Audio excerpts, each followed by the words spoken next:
Happy Saturday, y'all. We are back for a wingy, and man, it feels like it's been a little while since I've been here. I don't think we've been live since Sunday night when we did our watch-along. I want to apologize for kind of an empty week. I wasn't even here this past Monday to review Raw because I just had a lot going on. Nothing bad, but life, is just busy as hell right now. So I kind of told myself to take it easy this week, give myself a little bit of a break, and, just try to, maintain my rest and all of that. So I thought we would regroup for a pretty big podcast today, and we got a big watch-along plan tomorrow, and we will be here this Monday night for a Raw review. But I want to apologize for kind of the dead week on the channel. Just been busy. Summertime is here. It's nuts here in San Diego, and it's hot. My God, it's in the 80s. It's awesome.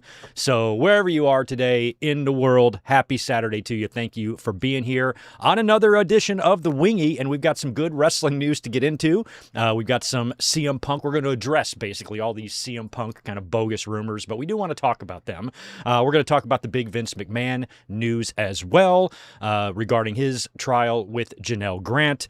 We're going to get into some updates on where Drew McIntyre and Randy Orton are. We've got some updates on the Cena tournament, an update on Diamond Dallas Page, a little bit of news on Kathy Kelly. Steve Maclin is a free agent, some Rock and Steve Austin news. Also, since I was not here this past Monday to review Raw, we are going to talk about it. Not going to review the whole show, but I got to talk about Oba, got to talk about the King and Queen of the Ring matches, and that great Intercontinental title match that we saw between Penta and Rey Fenix on Monday. We'll get into that a little bit, and we will recap last night's SmackDown as well, which we had a tremendous promo between Cody Rhodes and Sami Zayn, and we learned what the stipulation will be for the big Gunther and Cody Rhodes championship match next week on SmackDown. In addition to that, we'll recap this past week's Dynamite. Not a great show. They had to go head-to-head with the NBA Finals.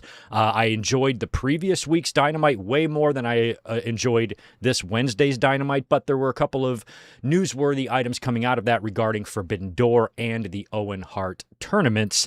So we'll talk about that. And then tonight, going head-to-head with the NBA Finals again, we've got a massive Collision summer blockbuster. It's going to be 2.5 hours. This was all taped the other night, but that will be airing this evening, I believe, at 8 Eastern, 5 Pacific, which is exactly, I think, when the game starts. Actually, I'm not sure what time the game starts because they're in San Antonio. So the time zone might be a little bit later. I don't fucking know. But there's a big wrestling show. If you are not into basketball, AEW is treating you with a massive show tonight. There's a lot of wrestling on here. So if you want to watch some wrestling instead of some hoops or some World Cup, check out Collision tonight. So that's kind of what's on the menu for this afternoon. And I'll do some shout-outs here in just a second. Say hello to everybody who is here in the chat. Those of you who are here, drop a comment in there. All super chats will be answered. And I would really appreciate a like on this video for the handful of you. A pretty good audience, or decent to start things out here. On this Saturday afternoon, of course, tonight we have, Game 5 tonight of the NBA Finals between the New York Knicks and the San Antonio Spurs. On Wednesday night, it was the first time I have watched an NBA game like from start to finish in a while. I think I watched Game 1, and then I watched the big one the other night. I had it on here, and the Spurs were up by, 74 points. And I remember Elizabeth coming in being like, oh, this game's over. Fans are leaving. And I'm like, look, I know they're up by 30, but you just can't count anything out, especially when it's just the second quarter. You get a rally going. A 20% deficit can erase like that. And it did. And they came back in epic fashion, and it created some amazing memes and GIFs and all that shit from that night. And the Spurs really gave that one away. It should be 2-2 to now, or 2-2 tonight. Spurs should have the chance to go up 3-2, not lose the series 4-1. That's how big of a swing that was with that one fucker making that mistake at the end, not dribbling the ball out. So Spurs are now in an uphill battle against the New York Knicks. It feels like this is going to be the Knicks series. They haven't won in many years. Last time they won the championship, Bruno Sammartino was WWE champion. As a matter of fact, so was Pedro Morales, both in the same year there in 1973. And I think Stan Stasiak as well. I'm doing it by memory there. So this is a long time coming. It feels like it's their championship to win now. If they blow this, that'll be more of an epic collapse than what the Spurs dealt with in the last game. So I kind of hope they just wrap it up tonight, because we've seen what's been going on in New York after these games. These fans are acting like goddamn animals, burning shit down and beating people into comas and shit. It's just ridiculous. So I don't really want to give them the satisfaction, those fans anyway. The team is one thing, but the fans, I don't want to give them the satisfaction of a home victory, because they're going to burn the city down regardless. Doesn't matter if they do it in New York or San Antonio. Either way, they're going to go nuts on the city. So I think the Knicks should just wrap it up tonight, polish them Spurs off, put their little goggles on because they're too much of pussies to do the champagne without the goggles. I just love how everybody does the goggles now. Used to not be that way. You used to tough it out. You used to be able to tough it out. Now everybody's sensitive. So do your little champagne thing with your goggles and then pray that you come back to a city that's still standing. But I feel like with the way that game went the other night, this is where the Knicks need to smell blood and put a dagger in the heart of the Spurs and go ahead and win the finals. And that would make them just one loss in the entire playoffs, right? If they win tonight, I think it would just be one loss, which is fucking nuts. So all the best to both teams. Neither team can help what the fans of their city do. So it's not like hate the Knicks or anything like that. I just think that the behavior in New York is a little bit fucking gross. And win or lose, there's just going to be fucking chaos, and it's ridiculous. So let's better just to get it over with. That way you don't keep prolonging these incidents out in the street. Have the title won. Fans can go nuts. They can fucking tear down the brand new World Trade Center if they want, set cars on fire and kill people. And then we're done with it, and we don't have to worry about it. And maybe next year the Pistons will be better, and they'll just eliminate the Knicks in the fucking playoffs, and they'll win the title. And I don't think Detroit will burn itself down. It might. It might. I think any city really is capable of that. I don't think we would do that here in San Diego. If the Padres can ever get themselves a World Series here, I seriously doubt these laid-back, chill motherfuckers who live here are going to burn down these palm trees. It's not going to happen. So that shit's for the Phillies and the New Yorks of the world. We don't play that here in the beautiful, sunny Southern California West Coast. Best of luck to both teams, and I think tonight is going to be the Knicks' night. But I did put up a crazy prediction on Twitter. I predicted after the big Game 5 or Game 4 collapse by the Spurs, I said Knicks in 7. So imagine if the Spurs come back, win tonight, then they send the series back to New York and Madison Square Garden, they beat them again. Then Game 7 goes back to San Antonio, because I think it's 2-2, 1-1-1 is how they do the games, right? So San Antonio will get Game 7, and the Knicks will beat them there. How crazy would that be? Anyway, we'll see if that prediction comes true. We are going to be doing a watch-along tomorrow, by the way, as well. I meant to put up a thumbnail. I did not, but the link is already up on the channel right now for tomorrow, and I believe this one was suggested by Ryan Adams.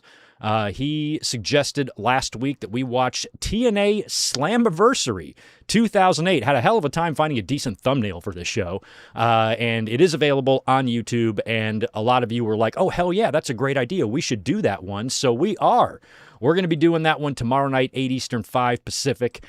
We will be watching TNA Slammiversary 2008. This is available on YouTube, so tomorrow, I will have the link of that video in the description of the watch-along, and we're going to be watching that together tomorrow evening, TNA Slammiversary 2008, and I don't really know much about that show. Never saw it when it came out, or when it was on, but a lot of people remember it, thought it would be a fun watch-along, so we're going to watch TNA. We're going to show TNA some love. I think we've done a couple of TNA pay-per-views, but not many, so for all you TNA fans, or those of you who might have grown up with TNA, we're going to be watching Slammiversary 2008, since we do have Slammiversary coming up in a couple of weeks. I thought that was a good suggestion, and we will be watching that tomorrow. And then, like I said, we'll be here Monday night after Raw, because Raw's back here in the States. SmackDown and Raw, they're both been overseas all this time. They both came back right to the East Coast. I think SmackDown was in Providence last night. This Monday's Raw, I think, is in Baltimore. And they're going to have big fun in Baltimore. They were all the way in Europe, and they're going to fly all the way to Baltimore to have big fun. That's what they're doing on Monday. So since Raw is back to its normal time in Baltimore for the big fun, we will be here for a review after Raw Monday evening. Just keep that in mind. 3 straight days of Greg. How awesome is that? Let's do some quick shout-outs here. Hello to Melissa and Ryan Adams, who is at the Minnesota Twins game right now. You tweeted me some pictures of what looked to be a beautiful day at the ballpark there. Sunny skies and blue and sunny skies, and Minnesota looked like a very pleasant place to be on this Saturday afternoon. Good to see Zane G. Yeah, Ryan is at the World Series. We're a little bit early for that, Zane G. Mike Rouse, good to see you. Handsome Steve Jacobson. That makes 2 of us. Not the Steve Jacobson part, the handsome part, because my name's Greg. We have Orlin Arnold 96. Good weekend to you, my friend.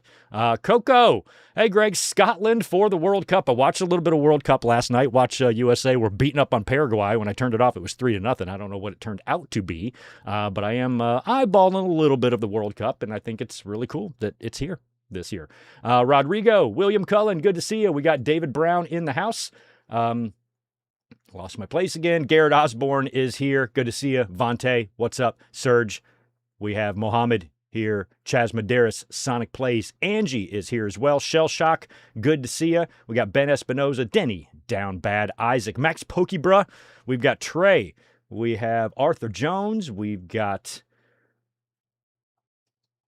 lost my place again. But anyway, we'll do more shout-outs later. I got that one super chat from you. Okay, we're good. All the pleasantries are done. Like I said, drop a like. I would appreciate that. If you're watching this on demand, put a comment down below. And if you're listening to this or want to listen to this, I will have this audio pushed out to the podcast feed later on tonight. It'll just be a few hours until that is posted. Actually, no, it won't. I think I'll get it up right before I leave today when I head off for my Saturday night evening at work, where I am going to be watching Spurs and Knicks, that's for sure.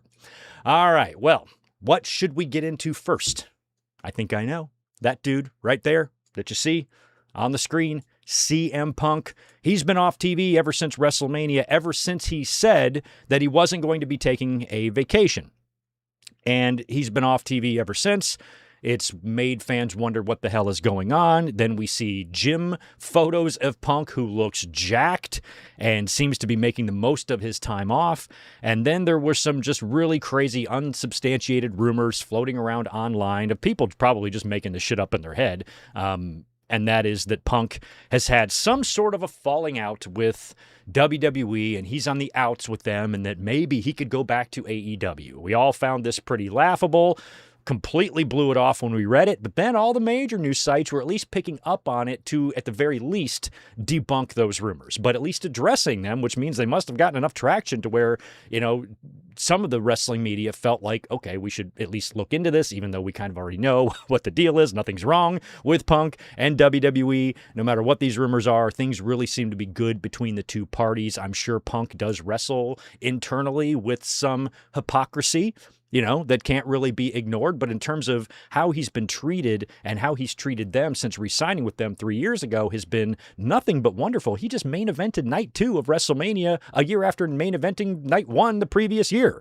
It's not like they're screwing him over in any way. They're paying him an obscene amount of money. And him and Triple H have made up, and everything seems to be fine, even though it probably grosses him out that the company he works for is so closely associated with MAGA and that bullshit. But that's his problem to wrestle with, not ours. So I never really took any stock in any of those rumors that were posted online, or, oh, he's got problems with his contract, or he's upset with how they booked AJ Lee, or all this other shit. I just never really, even for a second, bought into that. But let's talk about it. So Fightful Select had a couple of updates on this, and let's start with the rumors that were going around that were being addressed. And the rumors, and this is from Fightful Select, and I quote, the rumors that made their way around was that CM Punk and WWE had some sort of an issue that led to CM Punk wanting out of the company. Among the issues that were being rumored was him being frustrated regarding the booking or treatment of AJ Lee. There were also vague rumors of an incident around WrestleMania, but it wasn't clarified to us whether or not that meant the fan incident where Punk slapped a phone out of a fan's hands for harassing AJ and Bayley. There was no real heat on him for that incident. Another rumor was that Punk politicked for something specific at Mania and got heat from TKO as a result. So I don't know what that would have been. He got to do his AFI song and all that shit, and he had a brilliant entrance, and the match was great. So I don't know what that would have even been. They went on to say in a follow-up in another post, in a follow-up to all of the chatter surrounding Punk, WrestleVotes Radio on Fightful Select checked in with several sources from WWE who all expect Punk to be back on TV as soon as July. Punk is scheduled to play a significant role at August's SummerSlam. One source stated that signs point to Punk returning on Monday, July 6th, when Raw emanates from Allstate in Chicago. While that date was not confirmed outright, the expectation is that Punk's return to television is not far away. In regard to the online speculation surrounding Punk and TKO, none of the sources we spoke to indicated that any concern regarding the situation had spread in the locker room and that there were no discussions of any issues between both parties. If there are any concerns, things are being kept exceptionally quiet. So it sounds like nothing's really going on here. He's just taking a break because they kind of moved some stuff around. I mean, it was expected that he was going to stick around, but even right after WrestleMania, I was talking about Punk not fitting in on Monday Night Raw. And then he did the tease with Cody, like with the night after or whatever it was, where he kind of looked down at the title and then kind of walked off. And I'm like, oh my God, that should be at least our SummerSlam match, if not next year's WrestleMania main event, Punk and Cody. So I had thought, and have been saying ever since my WrestleMania review, I'm pretty sure. If not, the very latest would have been the next night after Raw. I mentioned moving Punk to SmackDown. I felt like he had to be moved to SmackDown because then Gunther wasn't even there yet, which means on Raw, you've got Brock Lesnar and Obafemi and Gunther and Braun Breaker and Roman Reigns, and think about the huge beastly men you have over there. I'm like, man, Punk needs to go to SmackDown. Well, then they moved Gunther to SmackDown, but now Jacob Fatu is on Raw. So, Raw is still stacked with the beefy heavy hitters in the main event scene. It feels like Phil, who's just a year or two younger than me, wouldn't fit in with those guys. I wouldn't want to be killed by them. So I've always felt as if that when Punk comes back, he would probably be moved to SmackDown. Now, if he shows up on that July 6th Raw, maybe that's where they do some sort of an angle that gets him over there. With Gunther, they just had him attack Cody. I don't know if there's any sort of an agreement or how that worked out between Pierce and Aldis to officially get Gunther on SmackDown. I don't recall how they did that, if they did anything at all, or if they addressed that. But maybe, you can just do a storyline that gets Punk over on SmackDown. And usually that requires some sort of a feud, or something. So he's going to have to get into it with somebody on the SmackDown brand, and that's going to have him moving over there. So that sounds or feels like to me that where he's going to land once he gets there, and he's going to be involved heavily at SummerSlam. Very curious at this point what he will do there, because it's kind of up in the air all over the place. The King of the Ring tournament is a fucking mess. We'll talk about that later with what that Final Four looks like. So we still don't totally know who Cody and Roman's challengers will be, but Punk returning in July to set up something big for someone at SummerSlam could be a title match. Based on what Cody is doing with Gunther and Sami right now, it probably won't be Cody yet, but maybe it will. We will see. Maybe a Punk and Sami Zayn feud would be good. I'm not sure. And there's a lot going on with Sami Zayn that I think will eventually lead to him winning the world title. So I think Sami Zayn will become world champion. They're leaning too much into the fact that he's never been. So I think that's going to be on tap for him, this year, possibly maybe even getting that moment at WrestleMania in Saudi Arabia. That's the way it's feeling like to me. But that's still a long way off. That's 10 months away. So a lot to think about. But in terms of Punk and where he's going to go, I think he's staying right in WWE. Some people inquired in AEW. I think it was Sean and maybe a couple of others. I forgot where I saw it, but there were some inquiries into sources in AEW who asked about CM Punk, and nobody really believes that his bridge is permanently burned there. I'm sure that if some sort of big falling out happened, Tony Khan would absolutely want to talk to him. So with everything that we've seen throughout the course of wrestling, especially in the WWE, when you have people like Bruno Sammartino and Superstar Billy Graham and The Ultimate Warrior and Bret Hart, think about the massive falling out that these men had with WWE. They all came back. We've said it for years. The only person that's weird is Randy Savage. How Vince made up with everybody except for him, and I believe that he would have. I think the only reason they did not make up is because Randy Savage died. Randy Savage started doing toy commercials for WWE the year he passed away. So if that would have been able to continue and that relationship would have grown, I think eventually you would have gotten Vince and Savage back in a room, and Savage would have gone into the Hall of Fame while he was alive. I fully believe that would have happened. So even though Vince never made up with Randy, it was Randy's death, I think, that really prevented that, because I think it would have gotten done. So everybody throughout history has come back. And when the money is right, when it's the right person, you can always put personal shit behind you. So if that day ever came and Punk would go back to AEW, he could maybe right some wrongs there. But it doesn't sound like Jack Perry really wants this to happen, as he posted a picture on Instagram. I think it was maybe a cover of an album or something like that, but it's got a bridge that's completely on fire. So Jack Perry feels like Punk has burned the bridge, but we've even heard rumors, and we've discussed them on the podcast, about Jack Perry possibly jumping to WWE when his contract is up. And we talked about how much WWE would love to have him there because you know how they are. You know, they vaguely sometimes reference that Jack Perry is Luke Perry's son in AEW. It's not like we don't know that, but WWE will beat it down your throats.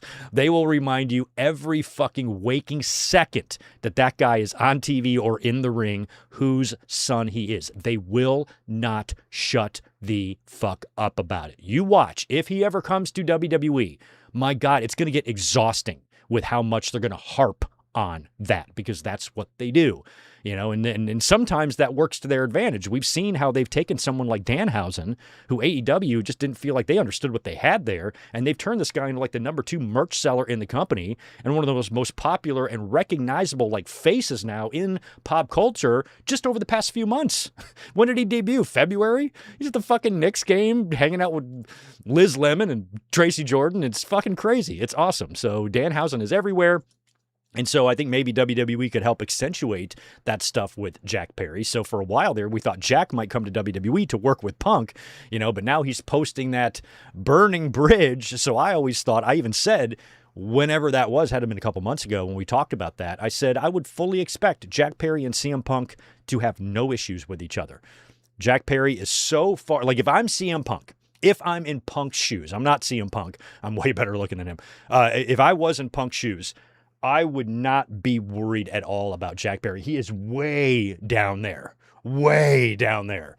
I'm sorry. Jack Perry. Jungle Boy's great. I met him. He's awesome. He ain't going to main event to WrestleMania. He is not. Put money on that. He's not going to main event to WrestleMania.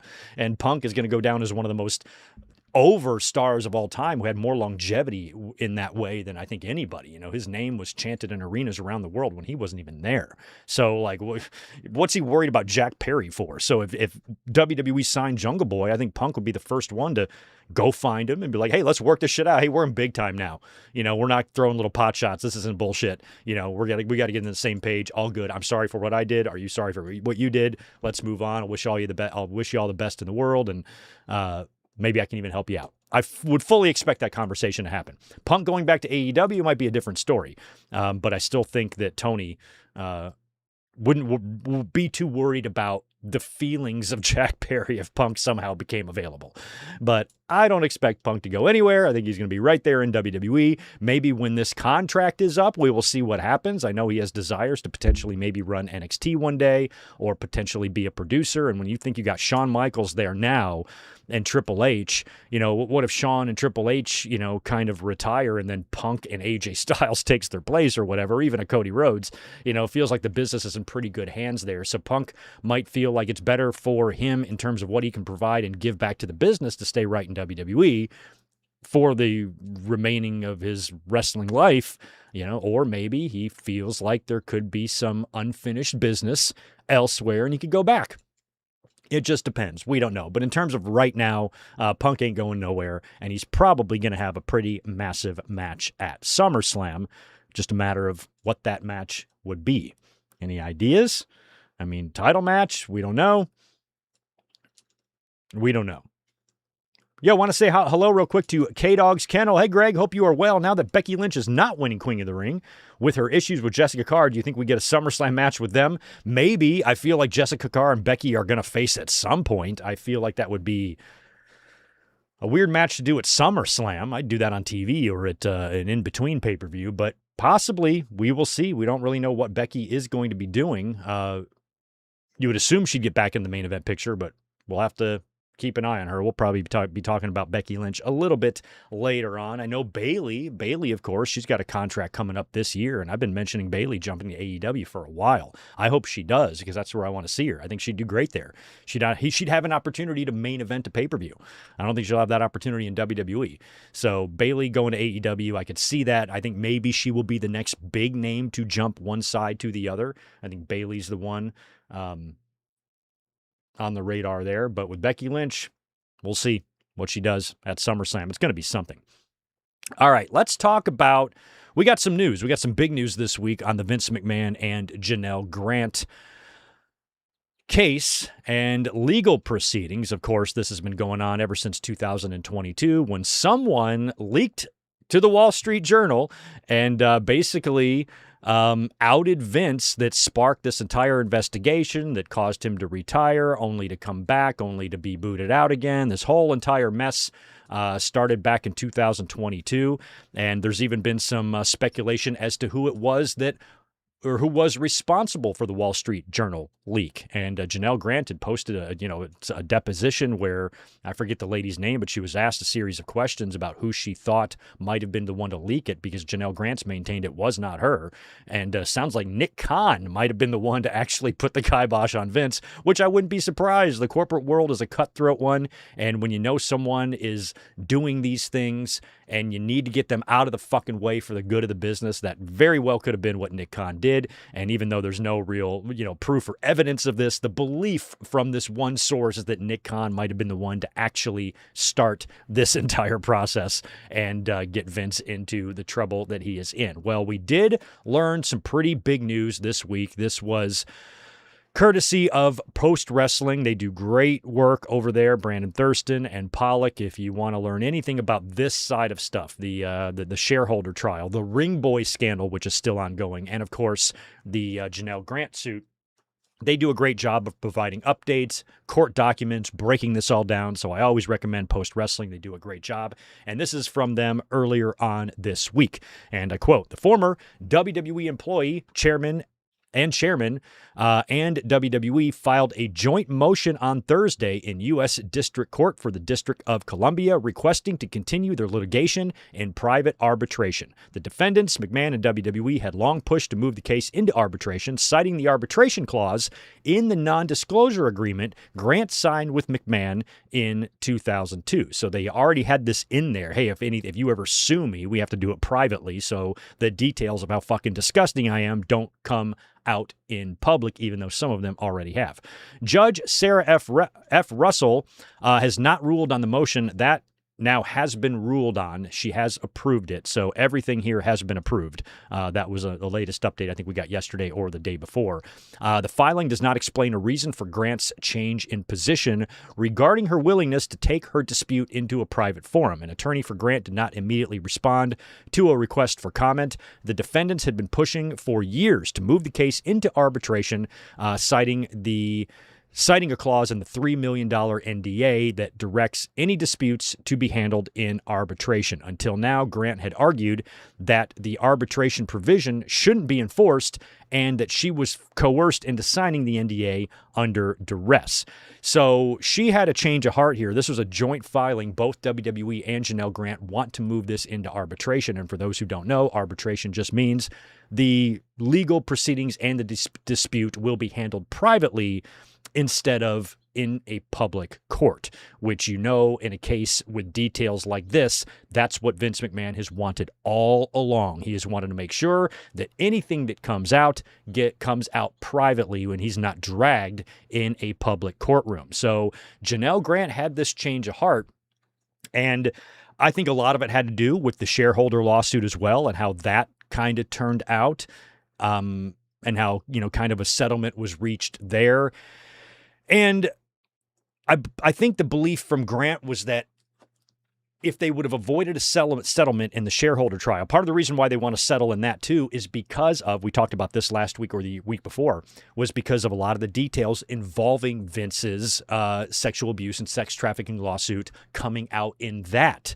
Because that was a very big reason why Vince McMahon was undervaluing the company to begin with, to try to find someone to sell it to that would keep him on, because anyone else would not, knowing the allegations that he is facing. So I think Grant thought that if the trial went, or if the case wasn't settled, that details would come out and that would help her case.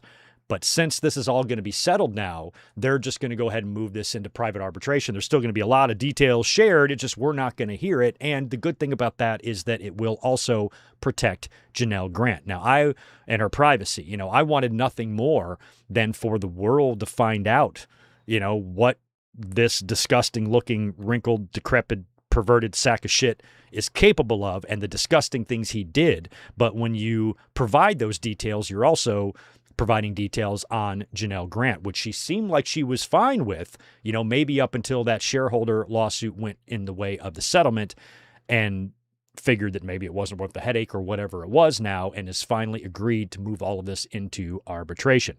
What is going to wind up happening here, obviously, is that there's going to be a settlement once this is all done, of some kind, either, a judge will award it to her, or there will be a settlement. She's going to get paid here. And now, Vince McMahon avoids more public humiliation. Now, at this point, we've read text messages. We know the gist of what is being alleged here. We've already discussed the initial, 61-page, whatever the fuck, where it had a lot of really nasty details. So a lot of the stuff we already know.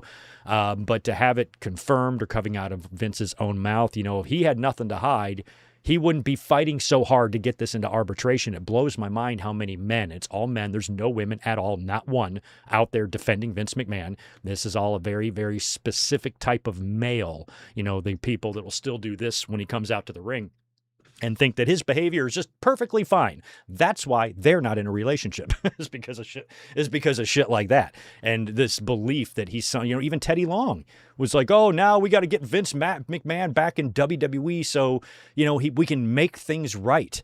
A lot of fans took this news of the case moving to arbitration combined with the settlement agreement and the shareholder lawsuit as some sort of a sign that Vince McMahon is coming back. He can't just walk back in and own the company. If he does come back in any way, he's an employee. He is fireable. He has no fucking control. And what's he going to do? Take over creative from Triple H? Don't you remember what a mess he was when he was head of creative before? No idea what he was doing. An absolute fucking idiot. Completely forgetting that he just booked the same match the previous week. Tearing up scripts 30 minutes before showtime and rewriting the whole damn thing. It was absolute utter madness and chaos back there. He is too old to be doing that job. And what are you going to do? Bring him back as an on-air character? What do you think is going to be different? Are we gonna stop getting spammed with commercials? Or are the PLEs that are 3 hours long with an hour and a half of commercials just suddenly not going to be happening anymore? Vince doesn't have that kind of control. No more ads. No, they need to make money. The shareholders need to make money. This is how they make all their money now. And these ads and media rights deals and all this shit. They got Slim Jims on the fucking tables, man. Ring mat smeared with shit. Ticket prices cost more than your car. Do you think any of that would be better if Vince McMahon came back? Those are the big issues right now. Shit creative, which Vince McMahon cannot make better because he's an idiot. So Vince McMahon, as bad as creative is, as soulless as it is, and frustrating that they keep going back to the same well over and over and over and over, I 1,000,000,000,000% believe that if Vince McMahon came back, it would be worse. Things might be bad right now, but it would be much worse with him. So no, Vince McMahon is not going to be magically rehired by WWE and brought back in. One day if they want to put him in the Hall of Fame or whatever, I still think that's possible. But in terms of him coming back to the company and being involved in any way, I just don't really see that happening. And it amazes me how many fans' brains go right to that. Just think it through a little, especially if it turns out that it was Nick Khan that threw him under the bus to begin with. I don't think Nick Khan or Ari Emanuel is suddenly like, oh, we would love to have Vince back now that he's gotten out of all this shit. No, he's still the same gross and it's not happening. So, and moving the trial or the case to arbitration doesn't mean it's over. It doesn't mean it's over. He still has to go through that process. It's just not going to be in a public court. And don't forget, the Ring Boy scandal is still going on, where Vince McMahon and Linda McMahon, a current member of Trump's cabinet, on trial for molesting little boys. The man she works for is named in the Epstein files 38,000 times. This alpha male who did nothing wrong is listed 38,000 times. He did nothing wrong. Yeah, but Biden. Oh, shut up. 38,000 times he's mentioned in those damn things. And Linda is on trial for her company molesting little boys. That's MAGA for you. So none of this shit is really over yet. And there's still, a lot of legalities going on. Think about Vince McMahon. He's in 3 separate legal disputes. The shareholder shit, the Ring Boy stuff, and the Janelle Grant stuff. This is the person you're going like this to?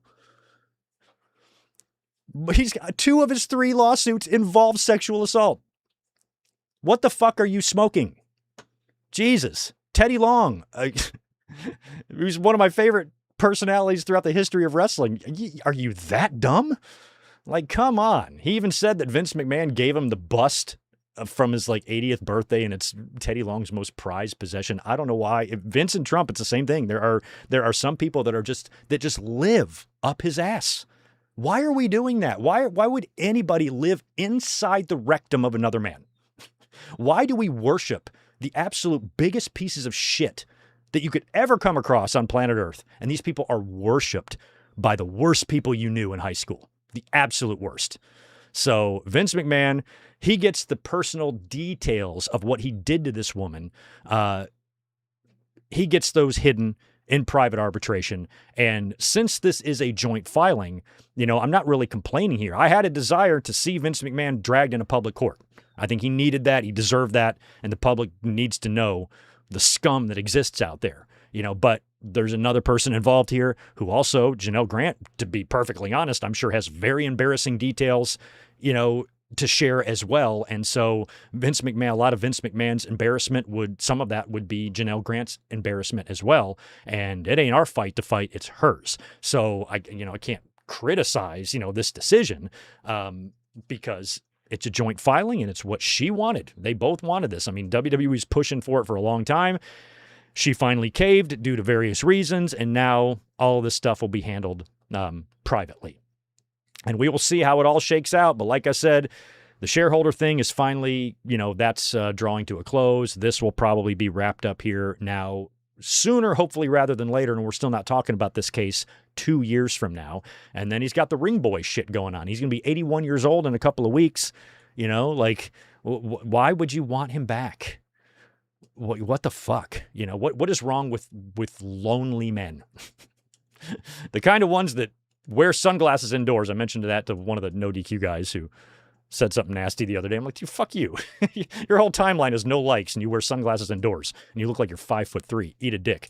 I don't know why you or anybody else would be worshiping this man. It makes no fucking sense whatsoever. So, Vince McMahon, seems like he's always in the news. Oh, and don't forget, one of the things of all this bullshit we just talked about, he was driving like a fucking maniac down the road last year, and there's, the dash cam footage has been released of this fucking moron weaving through this parkway, smashed into a car, hit a fucking guardrail, had to go to court for that. Pretty sure that's where this picture comes from, was when he had to go to court for driving like an absolute madman on the road. This 81-year-old nutcase, completely crazy old man in 3 lawsuits, 2 of which involve sexual abuse, driving down the road, not having a care in the world for any other driver on that road other than him, and he smashes into a car, and then when he gets pulled over, and he mumbles out some fucking stupid excuse. He's a piece of garbage, all right? Let's move on from Vince already. Fuck this guy. Fuck him. Don't ever come back to WWE. I don't want to see your dumb, stupid gray streak in your hair, you fucking psycho.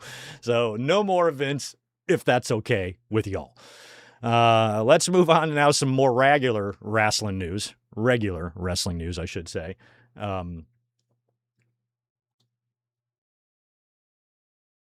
Just making sure there was nothing Vince related there I might want to read real quick. Regular wrestling news.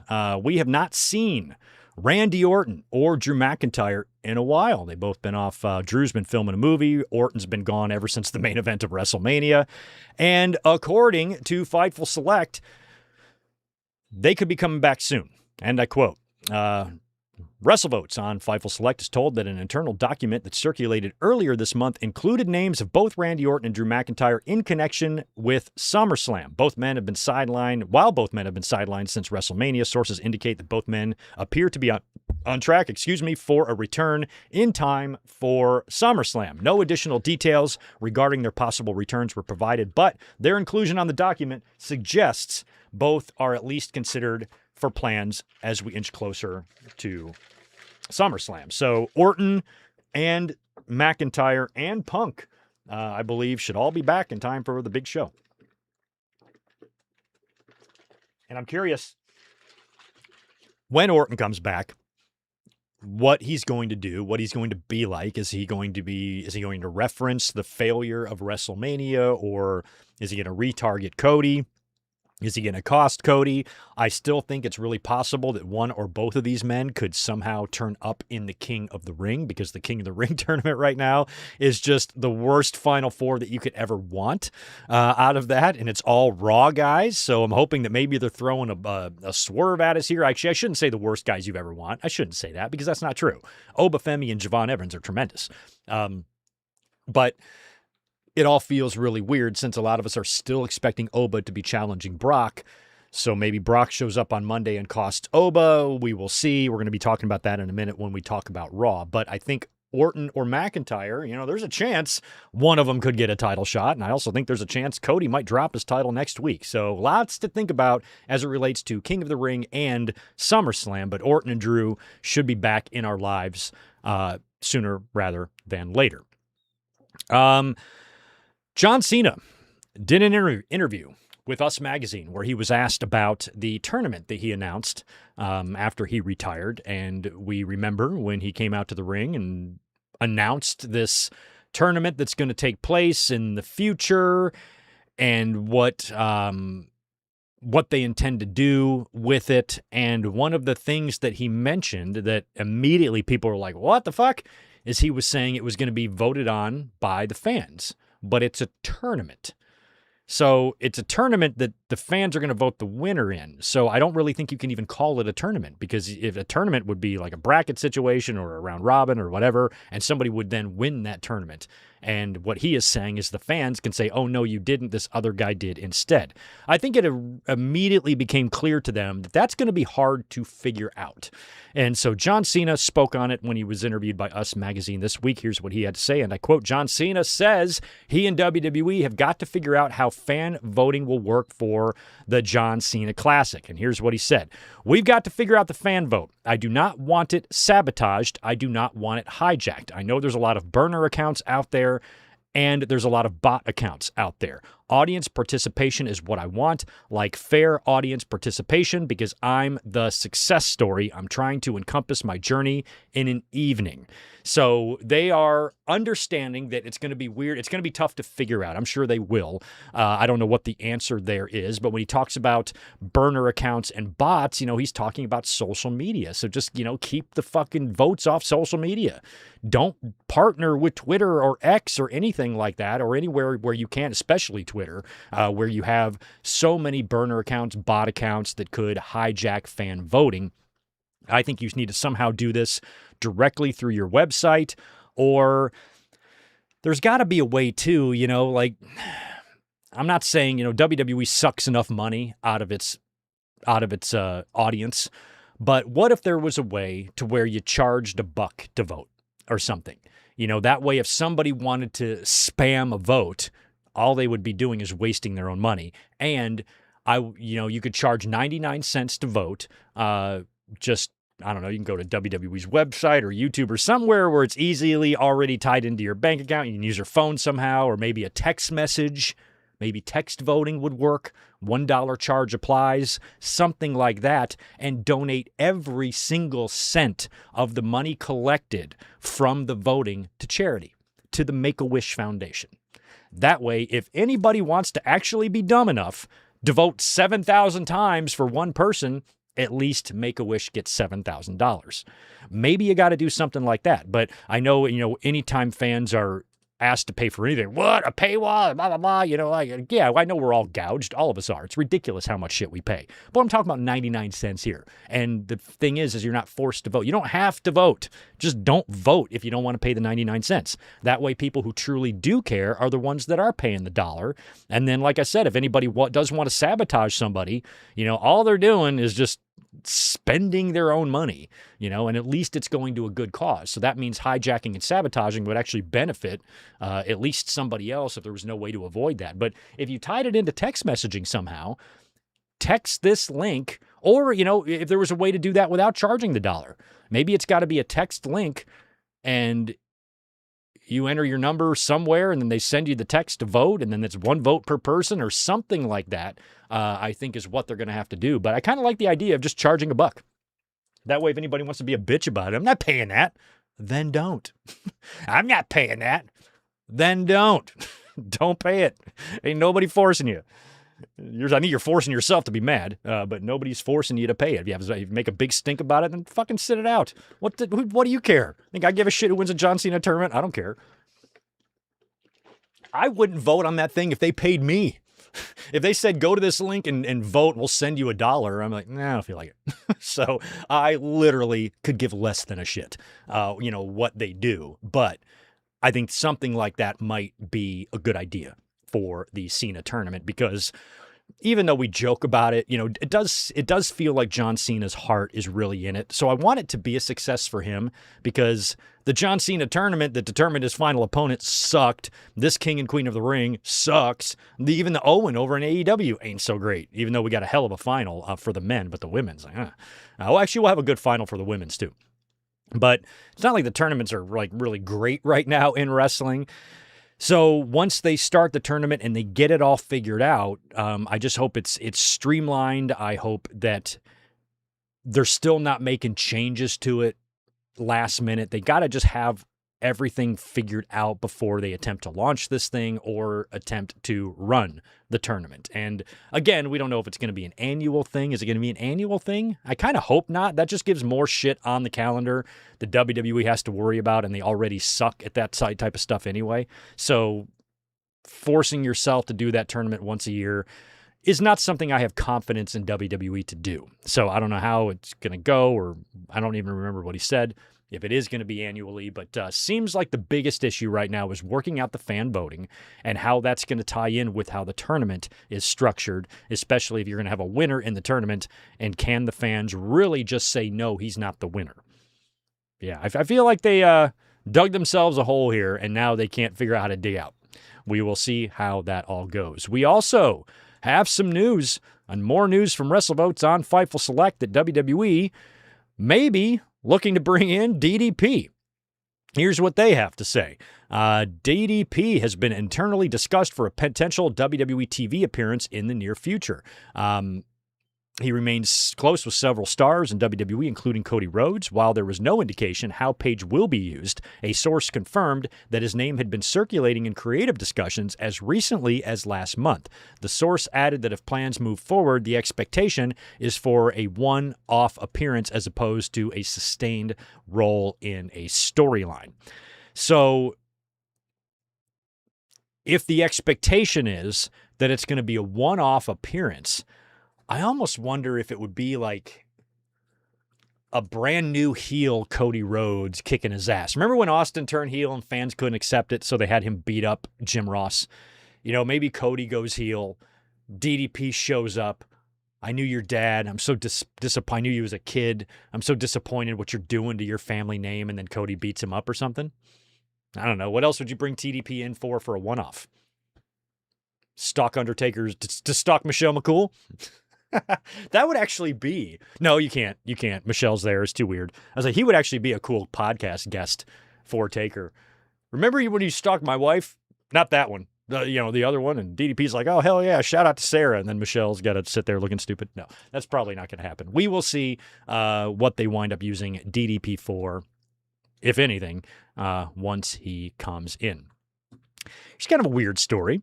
I haven't even watched the interview yet, but Kathy Kelly, who we love. I don't think I ever talk about Kathy Kelly without my fucking face lighting up. That woman is spectacular. I love her so much. She's the best. And she was a guest on Chris Van Vliet's show this week, where she discussed a variety of things, but she also revealed that she was recently diagnosed at her age with autism. Now, there's many levels to autism. Obviously, Kathy is extremely high functioning, so she ain't got it that bad. But she talked about the diagnosis and how, it was a very big deal to her in her life, and she kind of wanted to share that. And when she's talking about this in the interview, she makes like a real passing comment about Kevin Owens' son.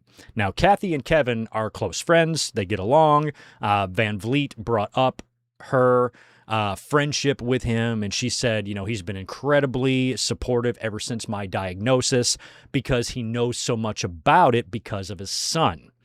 and then went on to just say more things. I think she put over his sense of humor. I like Kevin. He's got the same sense of humor as my family. We're homies, and, kind of just mentioned his son briefly and then kind of moved on. Well, Kevin Owens' wife flipped the fuck out. She lost her shit. She posted a story on Instagram. I've got a screenshot it here. I'm not going to share it. I'm just going to read it because it has since been deleted. But this was from Kevin Owens' wife, and I quote, this is after she heard what Kathy Kelly said. As someone who actively tries to stay out of drama, when it comes to my child, I have to speak up. Recently, Kathy Kelly mentioned my son in an interview. Why she would choose to talk about someone else's child's medical history is beyond me. What she said isn't true. I do my best to keep my family private. As a protective mother, it really angers me when someone takes it upon themselves to talk about my children on a public platform without my or Kevin's consent. The fact that I need to come out and clear this up is so ridiculous.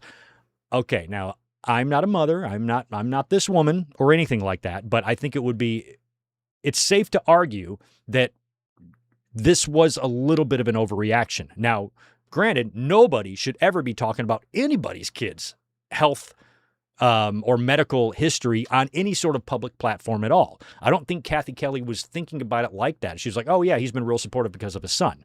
Just like, what you might say in a normal ass conversation, not knowing that maybe she actually revealed a little bit of information there that apparently the wife is denying. Now, to me, it does not matter if Kevin Owens' son has autism or not. Maybe Owens told Kathy, maybe the kid. We've seen the kid. He's a monster. He looks like a Biss. Huge guy.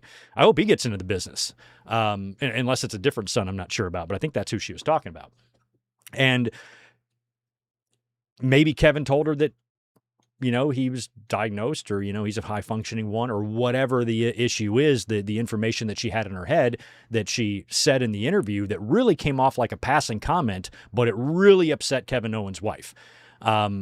She since deleted it, and it's not there anymore, but this is an unfortunate situation probably for Kevin Owens and Kathy Kelly.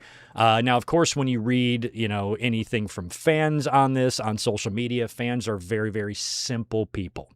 Their brains cannot comprehend relationships, platonic relationships, friendships, and it's mostly because they don't have any experience in those things themselves. So when they see a man and a woman friends with each other, they automatically think, oh, it's got to be something sexual. They cannot process anything other than that.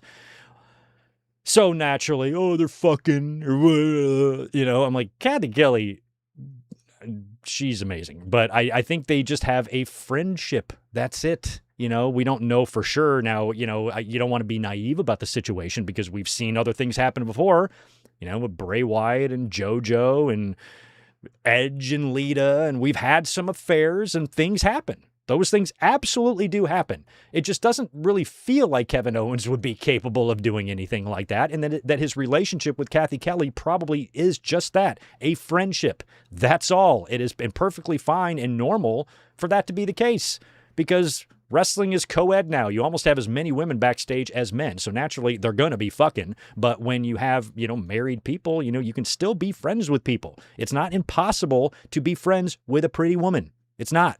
So, and the fact that fans cannot, in their mind, be able to comprehend how that's possible is silly to me.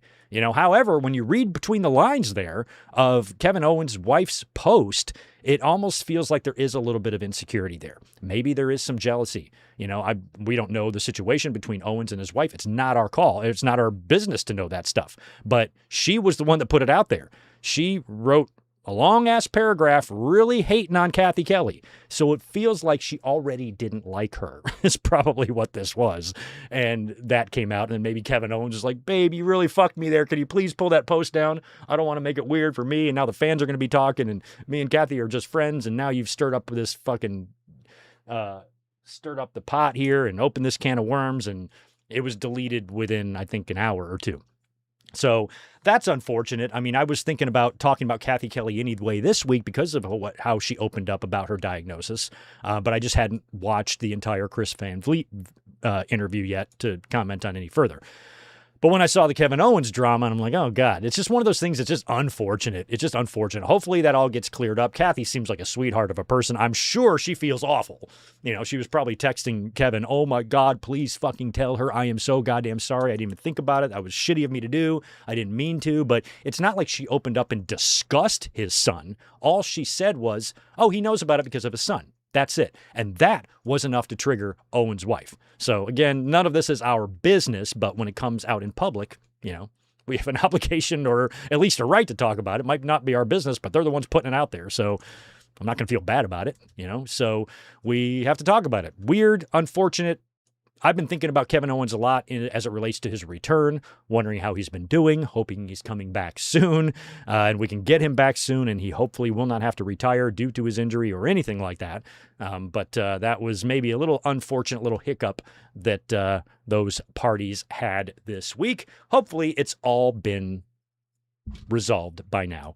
Yeah, you don't want to be making a wife mad. That's bad news. All right. Hey, we got some free agency news. Steve Maclin has departed TNA, screamed at Carlos Silva on his way out the door. So he's a free agent now. But I guess I could see him in AEW. I don't really think I see him in WWE, though. I don't know what he would do, Steve Maclin's a great talent, but I could almost see him being attractive to somebody like Tony Khan more than Triple H. So I think if Steve Maclin goes anywhere, it'll be AEW or MLW would be my guess. But all the best to Maclin as he moves on from TNA. Hey, here's another funny story. More drama, just not maybe as touchy as the Kathy Kelly stuff. There was a report somewhere, somebody realized or found out somehow that The Rock has unfollowed Stone Cold Steve Austin on Instagram, like they're a couple of girls. Oh no, he unfollowed him. Apparently Austin never followed The Rock back, like Rock followed him years ago. Austin never followed him back. So naturally, everybody is wondering if there's some sort of heat between these two guys. I couldn't imagine there would be at this stage of their lives. Why there would be any heat? I always thought they got along tremendously in later years. Because of how massive they were to the industry. They had, Austin gave Rock his retirement match. They had that nice moment together. Rock, went on to be a huge movie star. And we know that's what Austin wanted to do. Before Rock was getting into movies, Austin was doing TV. Nash Bridges. Remember Nash Bridges? They were trying to get Austin roles all the time, like as an action star or something. And then The Rock came around and it was The Mummy, and then it was Walking Tall, and then he's done 97 movies since then and become a massive box office draw and one of the highest paid movie actors in all of Hollywood history. So naturally, maybe there might be a little bit of jealousy from Steve Austin's side, but I don't think Steve Austin has anything to be ashamed about in terms of his life or his career. So I don't know why there would be personal or professional, animosity between the two. If anything personal went down between them, we wouldn't know, but what would really cause a rift there? We never saw Austin, now that come to think of it, during the Rock's comeback. Remember, we were all expecting Rock to be at WrestleMania 40. Think about how great that main event would have been if it would have been Austin stunning Rock instead of Undertaker choke slamming him. Maybe there is smoke to this fire, or fire to the smoke, because Austin didn't do the WrestleMania 40 thing. Or maybe Rock refused to take a stunner from him or something. I don't fucking know. But Rock unfollowing Austin, I don't know. Yeah, like you have to specifically go in and unfollow someone. I'm not even following The Rock. I have no idea how many people he is following, like how many total followers he has. Like if he's following 1,000 people and he took the time to unfollow Steve, maybe there's something going on there. But that's such 13-year-old girl shit. Well, actually, they might not, at that age, he might not have Instagram yet. How old do you have to be to have social media if you're a child? I don't know. So it's just like some high school drama bullshit. Oh my God, see what you hear? She said to me at the lunch bar at lunch yesterday. I'm going to unfollow her. Is that what's going on here? So fucking stupid. Hopefully there's nothing going on here. These two guys are totally cool with each other, and maybe Rock just butt dialed his Instagram by accident and accidentally unfollowed Steve Austin. One of my favorite moments between the two of them right before WrestleMania 17, the beer thing. If I recognize those white guardrails in the background there, that almost looks like Joe Louis. No, it's not Joe Louis. I forgot where that episode was, but that was right before WrestleMania 17, and they used a lot of this footage in that Limp Bizkit My Way video from back in those days. So if we get any new information about the potential problems between The Rock and Stone Cold Steve Austin, we will be sure to let you know next time we speak. All right, let's talk real quick about this past Monday's Raw. So Raw, again, was Raw overseas? I think it was, right? Yeah, Raw was overseas again. I forgot where they were. Was it Paris? Where the hell were they on Monday? I think it was Paris. So they're there. And my intention was to kind of do a Raw review that day, but I got real busy and then ended up not being able to find the time. And I watched the game instead. Yeah, there was a game that night. So it opened up on Raw with Obafemi, who, of course, is going to be facing Dominic Mysterio in the semifinals of the King of the Ring tournament. That's going to be next week on Raw. He comes out to remind everybody that he is not done with Brock Lesnar. Calls him out again on the mic and reiterates that I'm going to see you soon. And when I do, it's going to be bad for you. And, of course, JD McNugent and Dominic come out there and try to attack Oba, and he basically just kills him and runs him off. So one of the things I thought they were doing, I thought maybe that at first, like the semifinals and finals were taking place in Saudi, but it's just the finals, which means both Raw and SmackDown this week were back here in the States before they head back over to Europe to do another tour before Night of Champions. So what I'm hoping we see this coming Monday night on Raw, and that we will be talking about Monday night in our Raw review, is that Brock Lesnar comes out and costs Obafemi the match against Dominic Mysterio, because Oba keeps calling out Brock on the mic. So you got to feel as a fan who's watching this stuff that Brock Lesnar and Obafemi has got to be the plan for SummerSlam. And if that's going to happen, he can't challenge for the title. Or can he? Somebody brought it up. Might have been Ryan. Forgot who it was. But they said, what if he wins King of the Ring, and then he faces and beats Brock on night 1, and then faces Roman on night 2 for the title? Imagine, can you launch a motherfucker any better than that? Roman and Brock, who dominated the last 6-7 years in WWE or more. When did Brock come back? 2013, and they won the title by 14. So for the past 12 years, Brock and Roman have owned WWE. Been the dominant two. Then you have Oba coming around, beating both them bitches on the same weekend. Holy shit. Holy shit. That would be tremendous. But I'm kind of feeling like you don't need to go that hard with it. I said right after WrestleMania that Oba should be beating Roman at SummerSlam. That's the match they have to do. But once Brock came back, beat Oba, then now it feels like it's going to be the retirement deal at SummerSlam. So you could still have Oba doing double duty. I do like that idea. But I feel like it would be more likely if Brock comes back, lays out Oba. Imagine Dominic pinning Obafemi. Dom pins Oba. And he goes on to the finals, and now you've got Brock and Obafemi for SummerSlam. The problem with that is, if that happens this week on Raw, this week is, the 15th?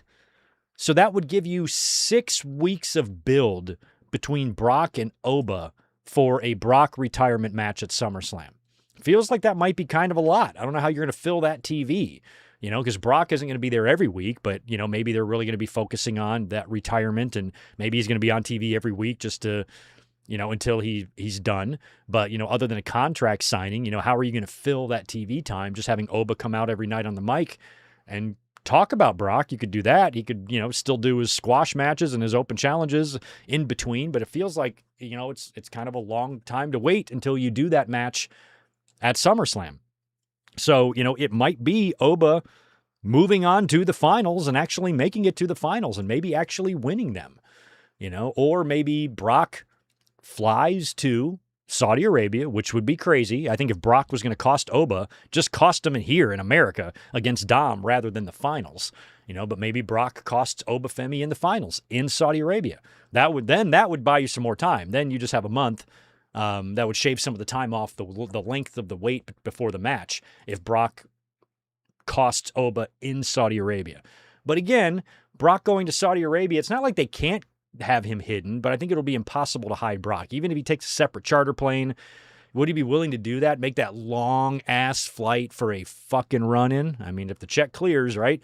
But it seems like a lot of work for Brock to go over there just to deliver, an F5 or two to Oba and cost him the King of the Ring. But that might be what they're doing. It's definitely going to be Brock and Oba at SummerSlam. So we just have to see how and when they get to that. So it was good to see that on Monday. As soon as Oba got on the mic and talked about Brock, you're like, cool, this is not done. The SummerSlam match is feeling more and more likely with each passing day. The only thing that makes it tricky right now is that Oba, is in the King of the Ring. Also on Monday night, as we know, current WWE Women's World Champion Liv Morgan is in the Queen of the Ring. The winner of the Queen of the Ring tournament gets a championship match, which means Liv can challenge herself for the title if she wins. And my God, check out this hotness. My God, Liv Morgan, Becky Lynch, Chelsea Green, and Alexa Bliss. It ain't a beauty contest. It's a wrestling contest because I don't know who would win the beauty contest. I think that's a tie.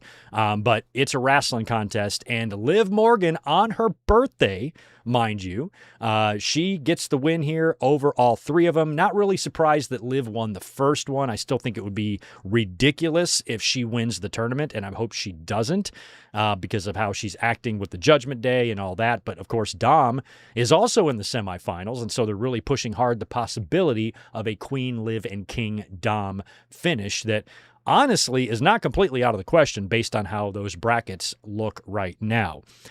So we had two great Intercontinental title matches on Monday. One for the women, one for the men. Sol Ruca defeated Lyra Valkyria in a really good match, and I loved the setup for the Soul Snatcher because that's a tricky move, and it's a wonderful move, but the accuracy percentage is low right now on that one, and the way they set this one up was really good. I think Lyra went for like a kick on Soul in the corner. Soul moved. Lyra's leg kind of gets caught up in the second rope, and as she's trying to get it out, that's when Soul runs up the ropes or the turnbuckles and hits her with the Soul Snatcher. Really nice setup for that and a solid finish there with Sol Ruca retaining the Intercontinental title. And then we had Penta defending against Rey Mysterio. This was a complete match of respect. It was tremendous.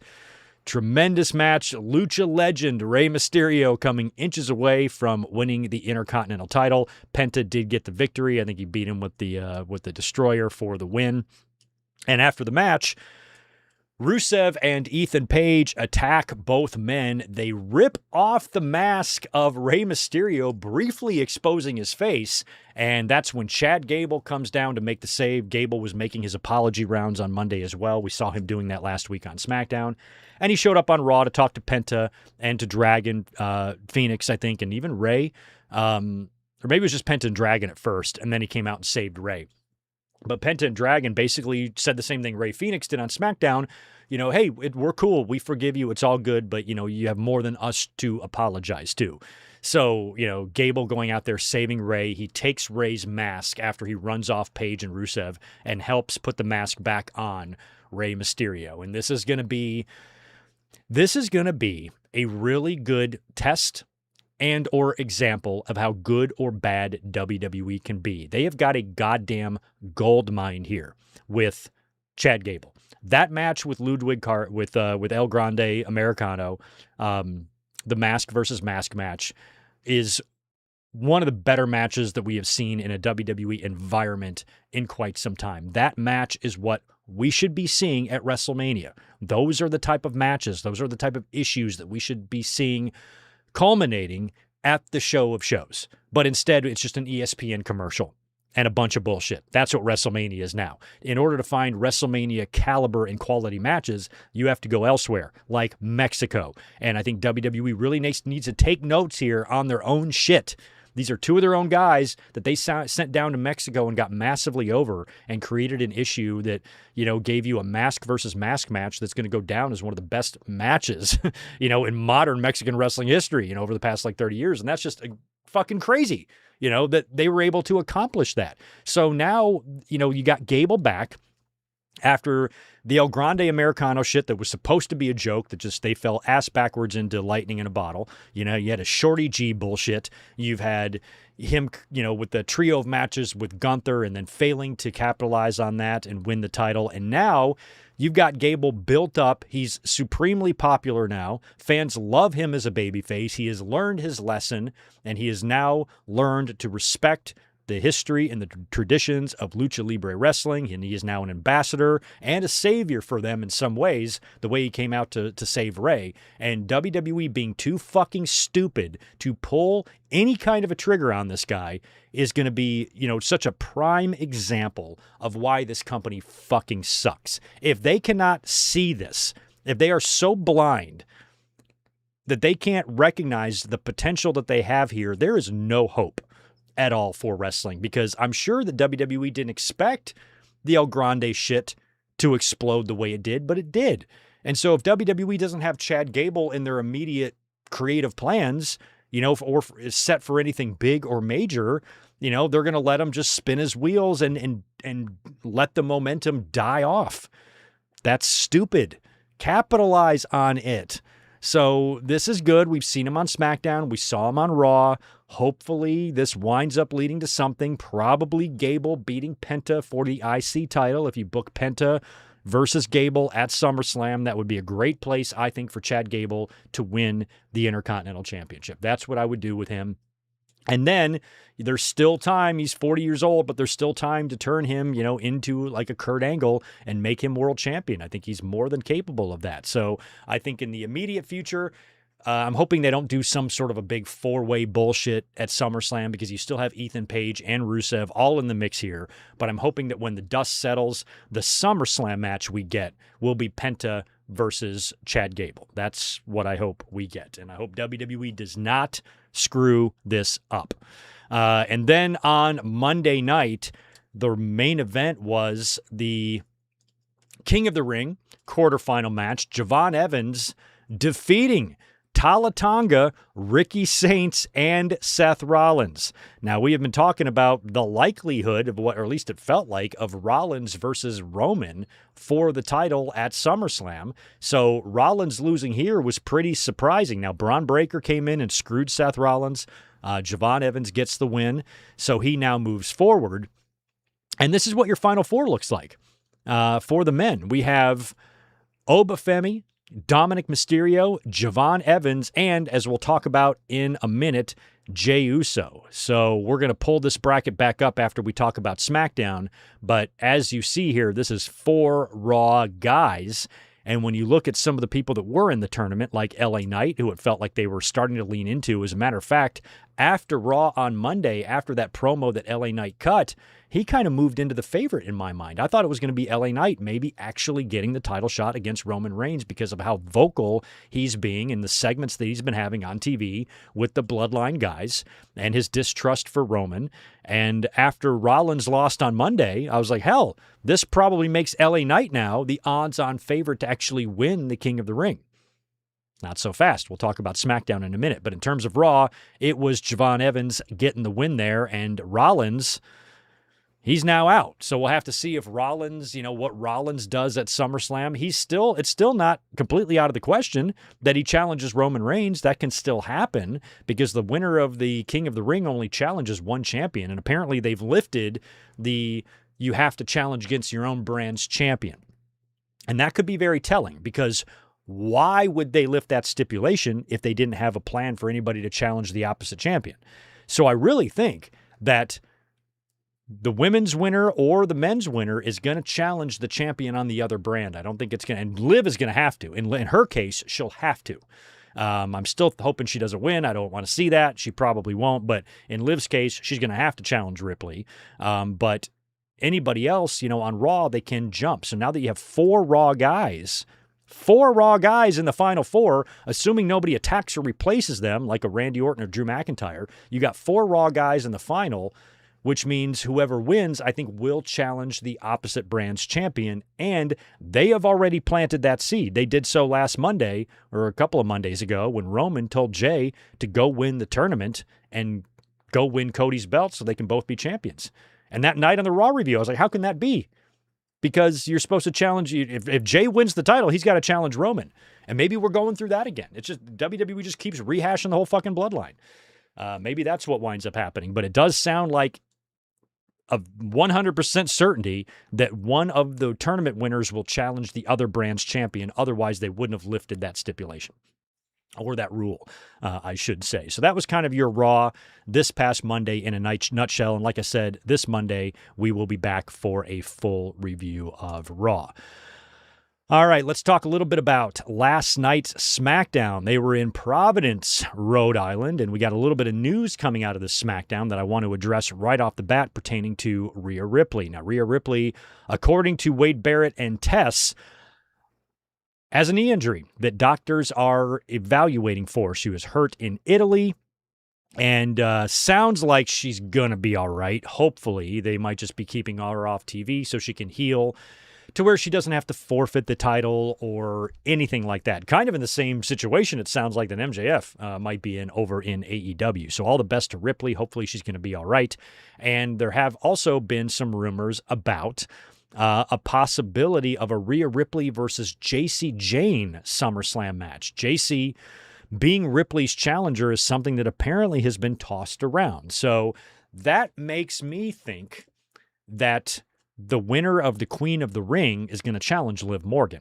And it very well could be Raquel Rodriguez, I think. Who's in the final four? Or what's going on over here? Yeah.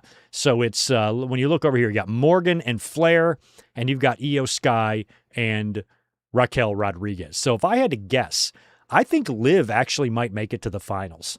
Liv might make it to the finals, and she might have to face Raquel Rodriguez or Io Sky. Well, maybe not. Maybe Liv doesn't go to the finals. Maybe it's maybe Charlotte. Well, I don't know how the fuck you do that. But either way, I think the winner will challenge Morgan unless it's Charlotte. I feel like Charlotte winning, she'll challenge Ripley. That's what I thought they were doing all along. I thought it was going to be Charlotte and Ripley. But now when you hear about Ripley being injured and possibly the JC Jane match, I think the winner of the Queen of the Ring is going to wind up challenging Liv Morgan for the title.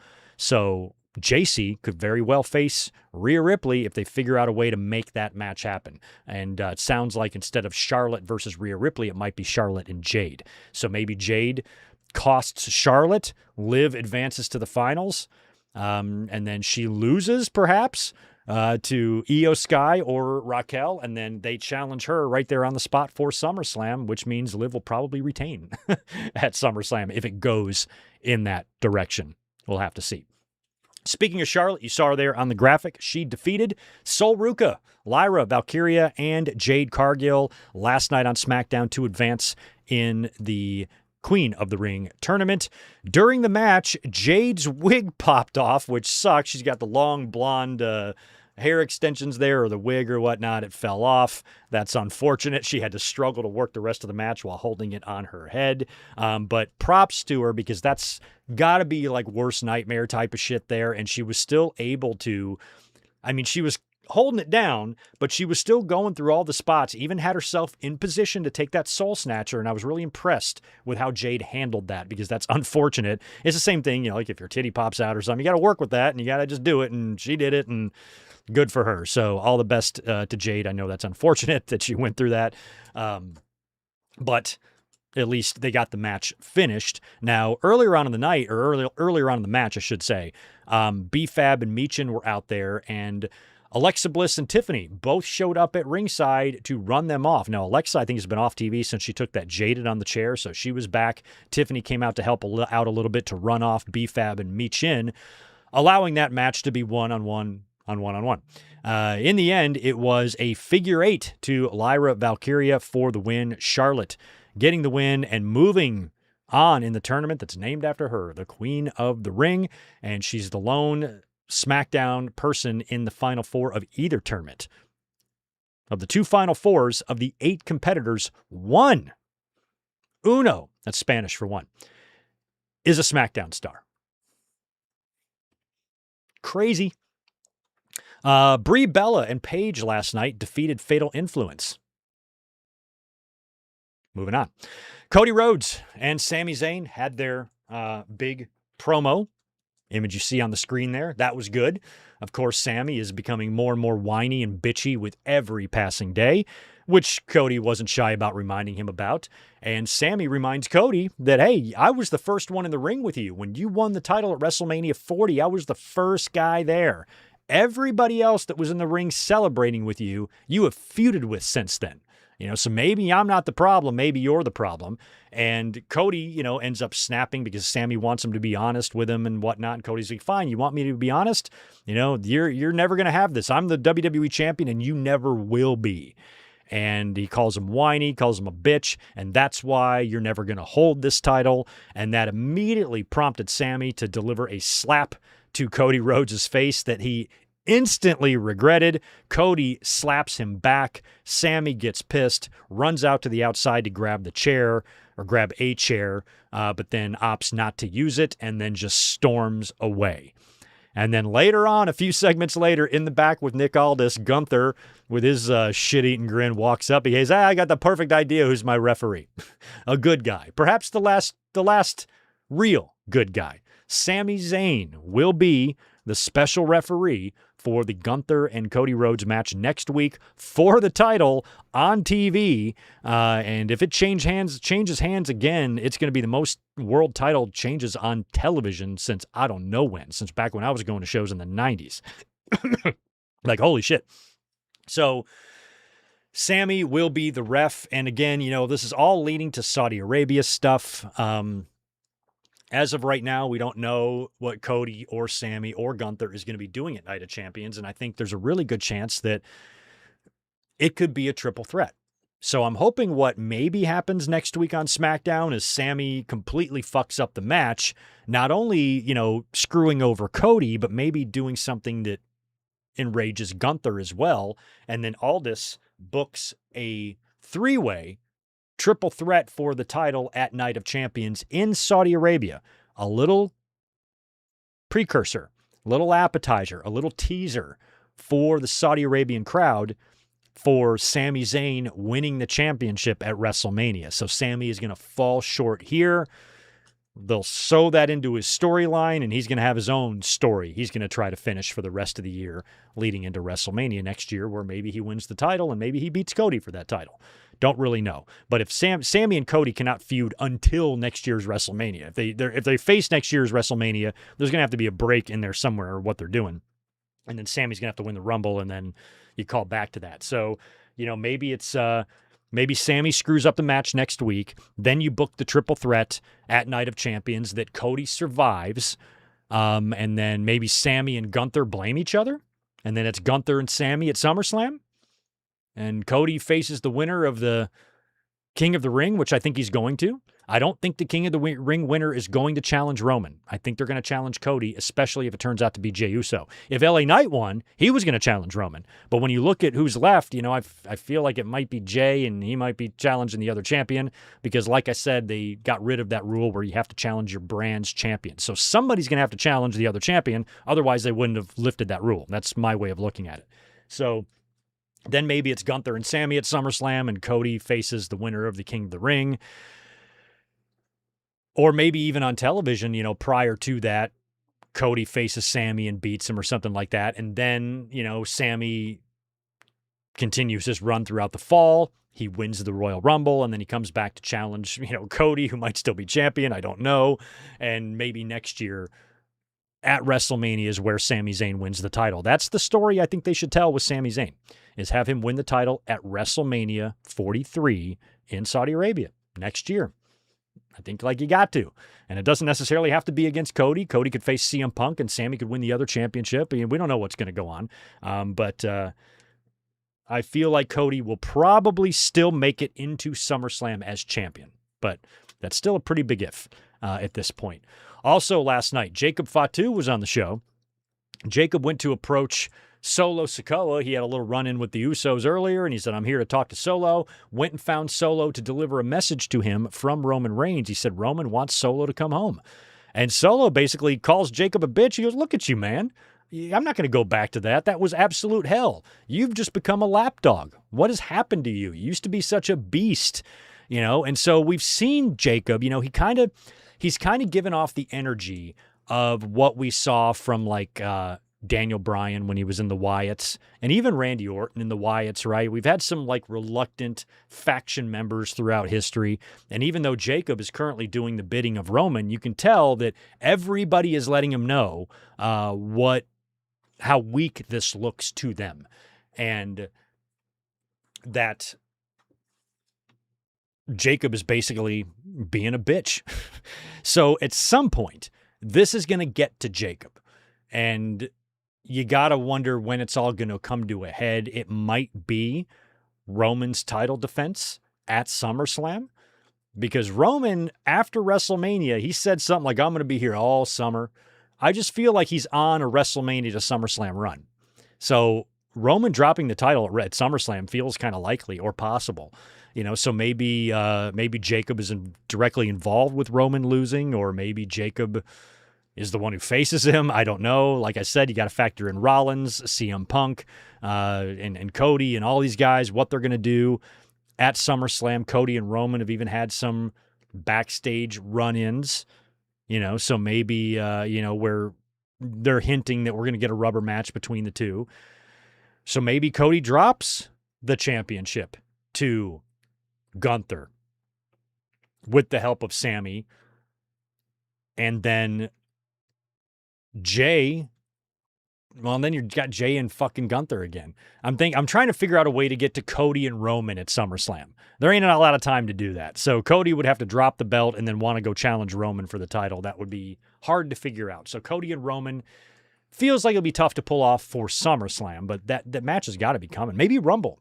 Maybe Royal Rumble would be a good spot for the Cody and Roman rubber match if one of them is no longer champion by that point and one of them is. You can do a title match. We will see. Also, last night, we had Rey Fenix defending, this was so cool, defending his AAA Cruiserweight title against Axiom and beat him. Beat Axiom. Really fun match there. Cool to see AAA championships defended on SmackDown. That's awesome.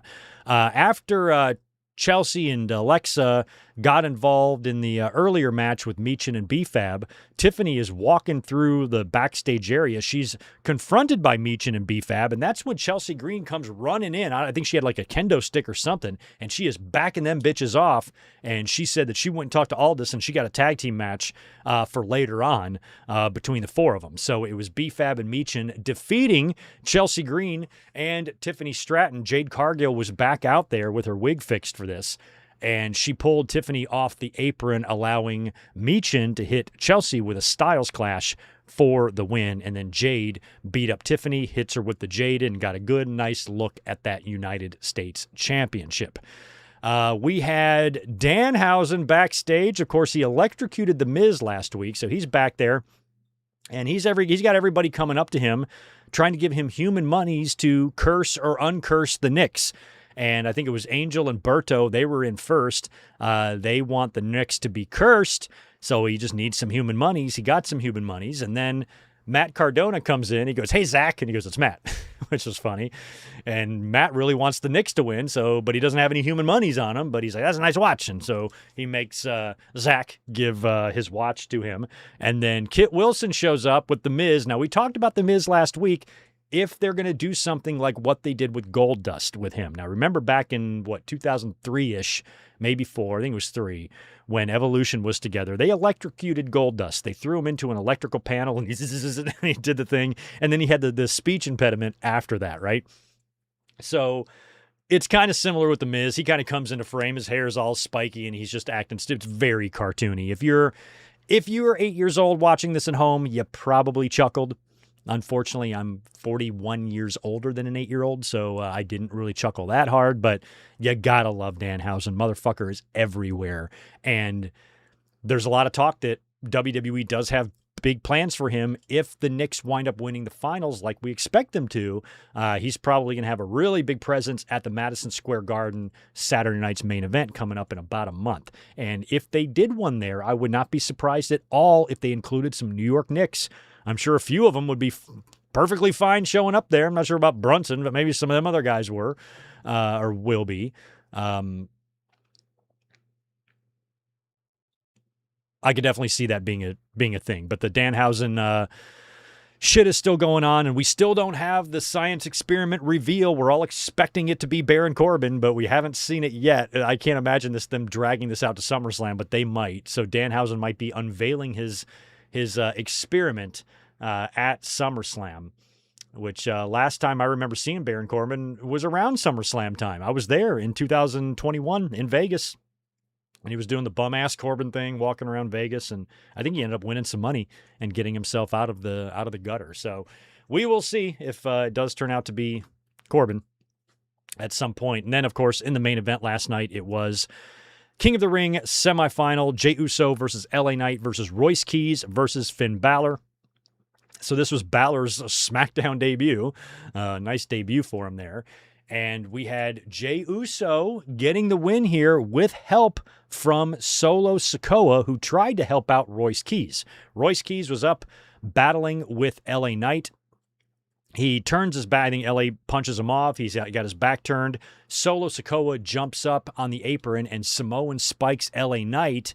Royce Keys doesn't see it, but still hits LA Knight with the spine buster, goes to pin him, and that's when Jey Uso comes off the top rope, hitting both men with a splash and jumping onto LA Knight to pin him for the win and advance in the tournament. Now, this is a little bit of payback because I'm pretty sure LA Knight beat Jey Uso in the John Cena tournament. So Uso turns around here and beats LA Knight and Keys and Balor, and I think a lot of fans are just throwing up their hands like, what the fuck? You made us think on Monday night with all these LA Knight promos and the things he's been saying about Roman Reigns. Then you had Rollins taking a loss.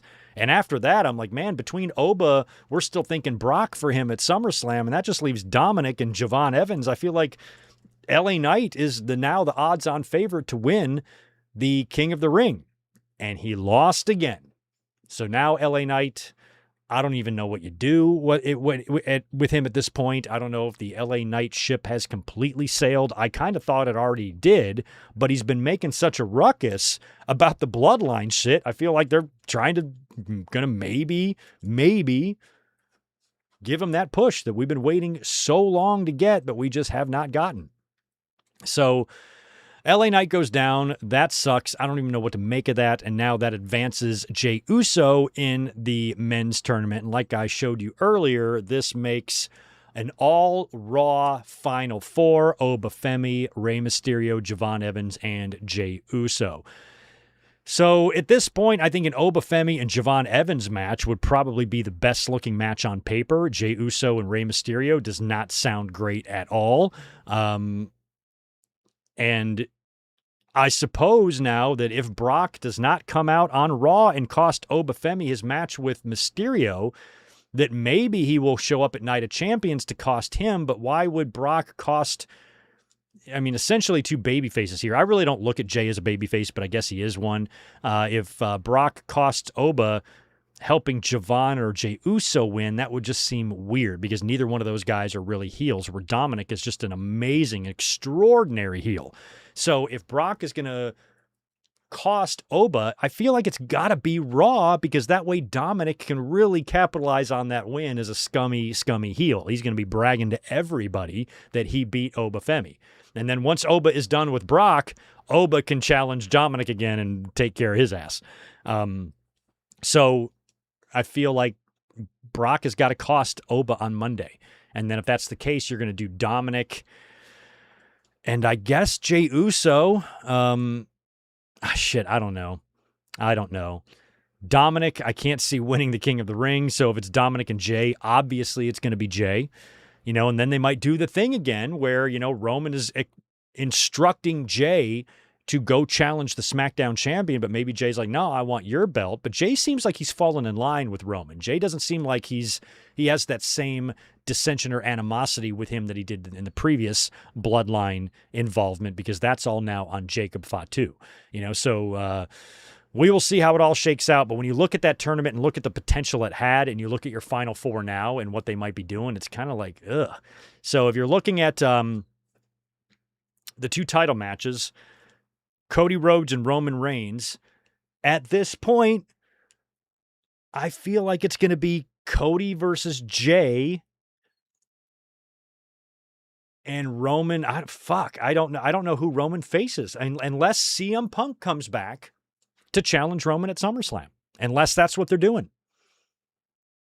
To me, that was a pretty solid WrestleMania Night 2 main event. Not that Punk doesn't deserve another title match, but that was a clean win. And that match was so much better than I expected it to be. I almost worried that they couldn't live up to that again at SummerSlam. Maybe they could.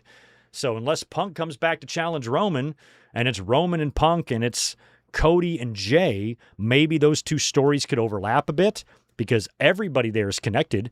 Jay is in the bloodline with Roman. Roman has teased a rubber match with Cody. Punk has teased a title match with Cody, and Punk and Roman have their history already, and Punk and Jay have a history. So for the title, Punk beat Jay for the title. So all 4 of those guys are connected. So, maybe they do something there with those 2 main events. But, when you got Oba Femi, you got Brock Lesnar and Drew McIntyre and LA Knight and Randy Orton, giving another title shot on a show like this to Jey Uso is just fucking crazy. But at this point, that's kind of looking like what it's going to be. Otherwise, it's got to be Oba. And we got to do the 2-night thing. To me, that's the best option at this point, is for Oba to murder everybody in the tournament. And because Oba and Javon Evans, I'm pretty sure, had matches in NXT. So they could easily bring that to the main event of Night of Champions. And then Oba Femi wins. And then maybe Brock comes back on Raw and attacks Oba or something, and then challenges him for SummerSlam, but they're like, you can't, Oba's already got a title shot. And Oba's like, no. I will face you, Brock Lesnar. I'll face you on night 1, and night 2, I will beat Roman Reigns for the championship. That would be phenomenal. So I'm kind of hoping that's what happens, but I ain't holding my breath on that. We will have to see how it all shakes out. And that's pretty much your SmackDown. Do want to talk a little bit about AEW real quick, and then we will see what you guys are saying in the chat, answer all the super chats and all that jazz. Anybody who has not dropped a like down below, that would be helpful. If you could do that, I would appreciate it. And let's move on to what we saw this past Wednesday on Dynamite. Like I said, not a great show. Now, they were going head-to-head with the NBA Finals. The previous week I thought was really good. This week was lacking something. I did like the venue. They were back in Cincinnati. I don't know, it's like a little performance hall or something there. They've ran it before. It's a very small arena, and I don't mind the small arenas. I quite like it, actually, because they're different. But there was an energy, it felt like, that was missing from this audience. A lot of them were probably on their phone looking at the score of the game.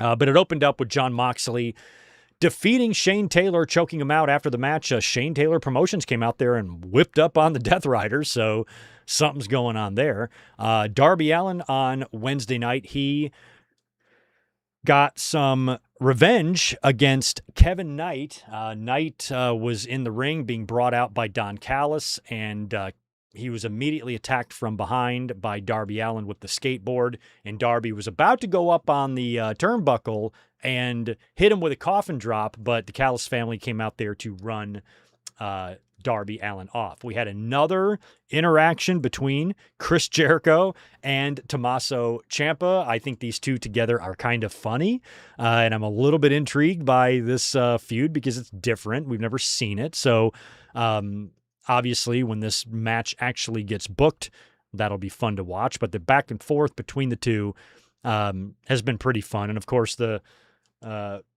what was it? The 1004 Reasons Why He Hates Chris Jericho or something like that was great. Call back to the 1004 holds list from Nitro back in the day. Still one of my favorite segments of all time on wrestling was Chris Jericho and his holds, his 1,004 holds. He knows 4 more than Dean. We had a setup for what we're going to see at Forbidden Door between Mark Briscoe and MJF. Mark Briscoe first has a match with Pac that he wins. After that, he calls out MJF on the mic. They exchange some words. And then we had Blake Christian, Lee Johnson, and Jay Lethal all attack Mark Briscoe from behind. And they start taking it to him, but then Briscoe is saved by his conglomeration homies, and that's when Briscoe gets on the mic and then proposes, or announces, I should say, because Tony Khan's the boss, and Tony Khan already said it's okay. He proposes this 6-on-6 tag team cage match for Forbidden Door. It's going to be Briscoe and 5 partners versus MJF and 5 partners, and if Briscoe's team wins, Briscoe earns another world title shot. So backstage, I'm glad that it's not going to be Jay Lethal and company. Backstage, MJF approaches the Callis family and presents them with a briefcase full of cash, and he's going to be looking to the Callis family to provide him with his team members. One of those team members will be Kevin Knight, and Knight said he wants to be on the team, but he wants a title shot in return. So MJF said, fine, I will give you one, but if our team loses, you will never get a title shot. You won't get any title shots, is what he's claiming to Kevin Knight.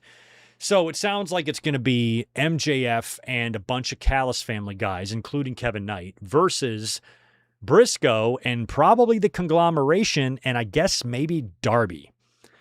So maybe it'll be Briscoe, OC, Roddy, Kyle, Ishii? Are they going to put? Is there another conglomerate? Is there another conglom I'm not thinking of? And then Darby. That'll be the 6. And then it'll be MJF, Kevin Knight. I don't know, Andrade, Cage, maybe Brian Cage. I don't know who else. And apparently, we're going to learn tonight on Collision that Briscoe and MJF are going to announce their teams next week on Dynamite. So I think tonight on Collision, they're going to tell you that tune in to Dynamite this week to find out the exact teams, is what I believe is happening. Also on Wednesday, Andrade, he defeated Orange Cassidy. They had a great spot because Andrade's been pulling off his britches in every match. So Orange Cassidy pulled off his jeans to reveal more jeans. He had 2 pairs of jeans on. Fans popped hard for that. We had 2 outside of the ring pics. Of course, Andrade has been doing the ravishing Rick Rude thing, coming out there, taking pictures with a hottie. And then Orange Cassidy did the same thing. He went to go take a picture of Lio Rush, who popped up over the barricade with his weird black lips and tongue or whatever's going on, and gets a little picture with Orange Cassidy. I think the thing is you're trying to stand still. Apparently the thing with Leo is if you stand still, he can't see you. So I like that Leo kind of turns up in little situations like this, and he has been turning up a lot with the conglomeration. And I'm almost wondering, since the conglomeration is already so fucking weird as it is, if you don't just add Leo Rush to it. You know how they did that 80s style sitcom intro for the conglomeration? Do one of those and just, or just include Leo Rush into that. I think it would be pretty funny. But that match was fun. Also, Maya World, she defeated Sky Blue to advance in the Owen Hart finals, or Owen Hart tournament, I should say. And we now have our final 4 set for the Owen. It's going to be Athena versus Maya World and Mercedes Moné versus Hazuki. Now, that match will take place this week on Dynamite. And in the main event, we had an Owen Hart men's semifinal. Swerve Strickland defeating Brody King. Pretty bloody match here. And we now have our finals for the men's Owen. It's going to be Swerve Strickland versus Will Ospreay. So Strickland versus Ospreay is now set for the finals in the Owen at Forbidden Door. And you got to expect that Ospreay is going to win this, and he is going to go on to All In to hopefully face MJF, who is also dealing with a knee injury. However, they set up this match at Forbidden Door, a big 12-man cage match that should keep Max pretty protected. If he doesn't have to forfeit the title, that's the last thing AEW needs right now. That would be so devastating if MJF got hurt and had to cough up the belt. So maybe he just has a little bit of a knee injury. It was a hyperextension, so that's something that can be, kind of worked through. And so that's probably why they're booking a big match like this for Forbidden Door, because it sounded really weird when it was all coming together. I'm like, what are we doing? 12 guys in a cage? What the fuck's going on? I'm like, oh, well, this would be a great way to kind of keep MJF protected to where he doesn't have to do too much in that match and he can rest his knee and have it ready for All In. Shout out to Jersey Mike's. And that was pretty much it for Dynamite this past week. Tonight on Collision, Summer Blockbuster. They taped this a couple nights ago. Spoilers are out if you want to read them. I won't give you any, but I will let you know what to expect tonight. It's going to be 2.5 hours. It's going to be Kenny Omega versus Bad Dude Tito. You hear that, buddy? I wasn't made aware that my cat has to face Kenny Omega tonight. Kenny is a nice guy. Please don't hurt my boy. I really love Tito, and I don't want him one-winged angeled. Please don't V-trigger him. God, please don't V-trigger Tito. But apparently Tito's got a match tonight. Also, we've got the Rascals. They're taking on Aaron Atlas and Austin Atlas. Is it on here? Oh, yeah, the Rascals in action. Also, you've got Athena in action. You're going to have Speedball Mike Bailey versus Jake Doyle. Julia and Persephone. This is the survival of the fittest qualifying matches that's going on here. So we've got Julia Hart versus Persephone and Hikaru Shida versus Zeta Steel. The winners of this will advance to the survival of the fittest match that will crown the brand new AEW TBS champion right here in San Diego on July 1st. Unfortunately, I don't think I'm going to the show because I fly out to Hawaii the next day. So bad timing. Probably not going to go to that one, but I'm not sure yet. Also, we've got the Young Bucks versus the Dogs, and we've got the Death Riders taking on Shane Taylor Promotions in a Cincinnati street fight. We're also going to get Kevin Knight defending the TNT title against Myron Reed. So looks to be a pretty stacked card tonight for Collision. So if you hate basketball, tune in to Collision tonight and watch some wrestling instead. All right, I have reached the end of my notes, and we still have plenty of time to spare before I need to be getting up out of here. There we go. So let's see what you guys are talking about in the chat. I'm going to go into work tonight around 6 o'clock, about an hour and a half from now, and hang out for a little bit, watch the game, and then come on home. Let's see here. I definitely want to hit the supers. I think there was 2 or 3 that I missed. Max Pokey, bro, I'm not a Jay hater, but man, give Knight something. I mean, the frustration that the fans, especially big LA Knight fans, must be feeling is just, it's crazy. It's crazy. I mean, every time you think that maybe it's going to start happening for him, nothing ever happens for him. Like, God damn. It's annoying. Rarely Even's got $5 for us. This trial is beginning to go as slow as government paperwork. Crotchety old bastard may just croak before it actually starts. Well, a lot of trials are like that, especially sensitive ones. But I think the whole entire process is going to be sped up now that it has been moved to arbitration. And we don't know for sure what's going to happen, but I would assume you would expect news of a settlement somewhere down the line, probably pretty soon. And like I said, I really doubt 1 year from now we're still going to be talking about this specific case. We might still be talking about the Ring Boy one, but not this one. Rarely Even's got 5 more. We should all try to find someone who loves us as much as Triple H hates LA Knight. I mean, what's the deal with his contract? I mean, LA Knight's in his 40s as well. So, I mean, if he went to AEW, would the grass really be greener over there for him? Probably not. But, a lot of the story was told, was it after the Money in the Bank when there was that shot of him backstage, Triple H, talking to him and stuff, and he just seemed like so just deflated about the whole thing. Yes, Vince McMahon's birthday is in August. He will be 81, I believe, right?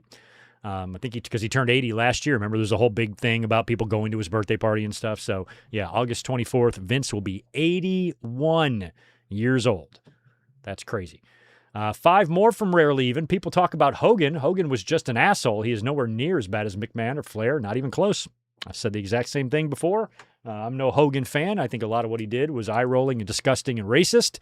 But when you look at Ric Flair and what a disgrace of a human being he is, and then when you look at the evil that Vince McMahon is, Hogan looks pretty decent next to those two guys. But all three of them suck. That's the thing with like the Vince.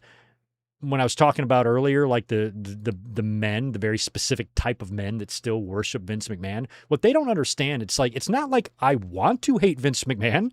I didn't want to hate Hulk Hogan. I didn't want to hate Ric Flair. All three of those men were so incredibly crucial to the success of the business throughout various time periods. And without them, we have no idea what the business would even look like. They have monumental legacies. All three of them, even Vince. Hogan and Flair were wrestlers, but Vince is a promoter, is going to go down as the most successful one in history. And you could at least make an argument that Vince himself belongs on Mount Rushmore. So it's not like I take any enjoyment in seeing these fucking buffoons flush their reputations away. I wish it wasn't like that. I wanted Hogan to be that Babe Ruth character that WWE wanted him to be. I wanted Ric Flair to go down as the most entertaining and charismatic world champion of all time. And I wanted Vince to go down as, the most successful promoter, even though he was cutthroat and vicious a lot. There's a lot of fun things to remember about Vince. We still look back on his commentary with fond memories, even as ridiculous as he was as an announcer. There was something endearing about everything being a maneuver and what a maneuver, and the way Vince just fucking flipped out and told his stories, and some of those epic pay-per-view intros. Welcome to SummerSlam, all that shit. Oh,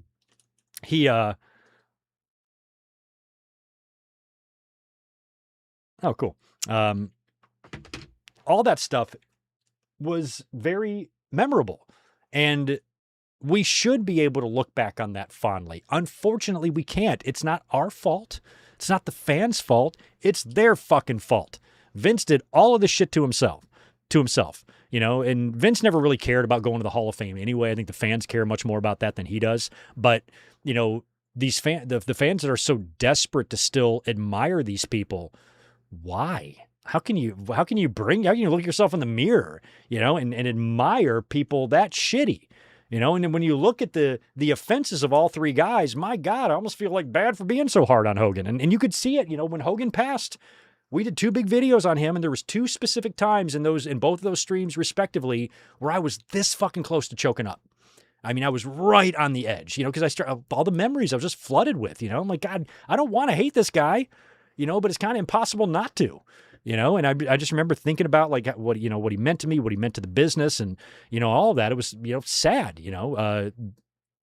that we had gotten to that point with him, but when you compare him to Flair and McMahon, I wholeheartedly agree that Hogan doesn't look that bad on paper compared to those two. But he's still horrible. He's still horrible, and he's still disappointed the shit out of me. I'll tell you that as a fan. I had a Hulk Hogan birthday cake, and he let me down, man. He let me down. So did Flair, so did Vince. They all let me down.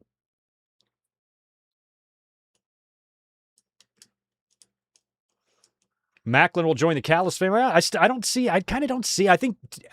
AEW would be more likely than WWE, but I honestly don't think I see him in either place. But I think if he was going to land in one of the big two, it would be AEW.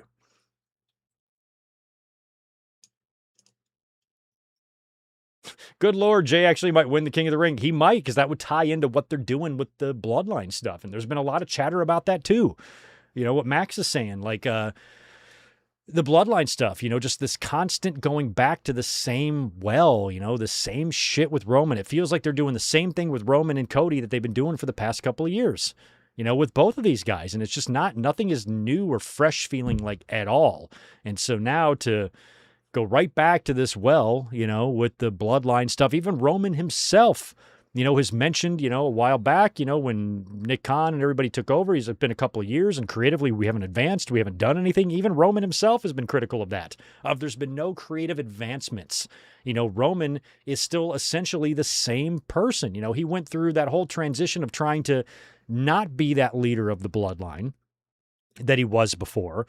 to just going right back to being that guy. You got reluctant faction members, just like you did last time. You got dissension and matches with your own family. Remember, you had a couple of matches with Jay. Didn't they have a Hell in a Cell match, him and Jay, during all that stuff? So, Roman's always had issues with the people in his camp.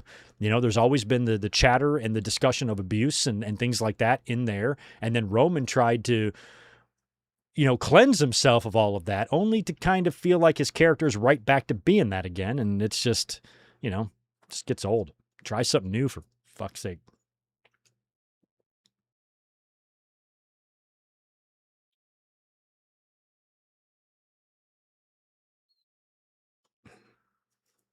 Liv defends the title at SummerSlam and then loses. That would be nice. I think that it would have to be like maybe Raquel or something in that case. But if they did that, like, Liv needs to lose before the finals then.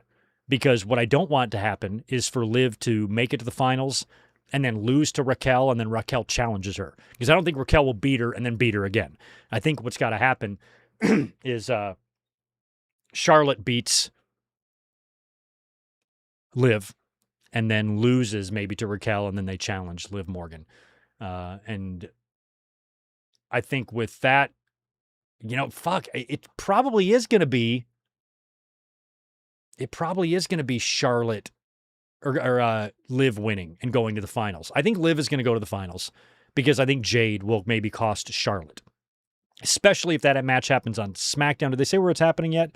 But Charlotte and Morgan might happen as early as Raw, or it's probably going to be this Friday on SmackDown. So if Morgan and Charlotte happens on SmackDown next week, not Raw, then definitely I think Jade interferes and sends Liv Morgan to the finals to, I guess, face whoever she's going to. Then you're just going to run the match back and see how weird that is.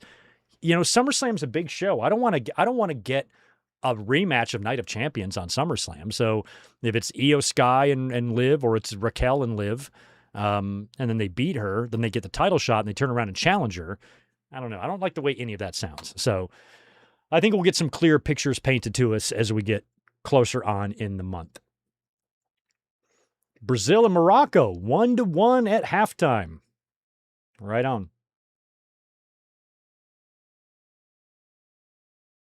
It's 4:25 in Los Angeles. It's 4:31 in San Diego. That must have came in 6 minutes ago. New Day to join Callis family. They're going to be debuting the very first chance they get in AEW. Once their no-compete is up, they're going to be there. So I don't know where they're going to debut, but I would not put them in the Callis family. I wouldn't put them anywhere. I just put them with themselves. They don't need to be a part of anything. They should just come in together as a tag team. It's going to be tremendous. All right. Well, anyway, I think that pretty much makes it to the end of our notes here. So I'm going to go ahead and get out of here. And I have just enough time to post this podcast to the audio feed. That way you guys can listen to it for those who like to do that. And if you happen to be watching this video later on, please drop a comment down below and make sure you join us tomorrow night, 8 Eastern, 5 Pacific. We're going to be here to watch TNA Slammiversary 2008. I know nothing about this show, so it'll be fun to kick back and watch it and have you guys educate me about a lot of these issues and stuff that we're going to see, because I know nothing about the pay-per-view. I know there's a 4-way, there's a King of the Mountain match or something, and AJ and Angle, I think, have a match. So, looks to be a good show on paper. I just don't know anything about it or remember anything about it because I wasn't watching TNA back in those days. All right, guys, you have a great rest of your Saturday. Thank you so much for hanging out, and I will be catching y'all tomorrow for the watch-along. Have a good one. Stay cool. Enjoy the finals and World Cup tonight. Catch you tomorrow. Oh. I wasn't flipping you off. I was trying to do peace, but one of my fingers got stuck. Peace, y'all. Peace. See you later.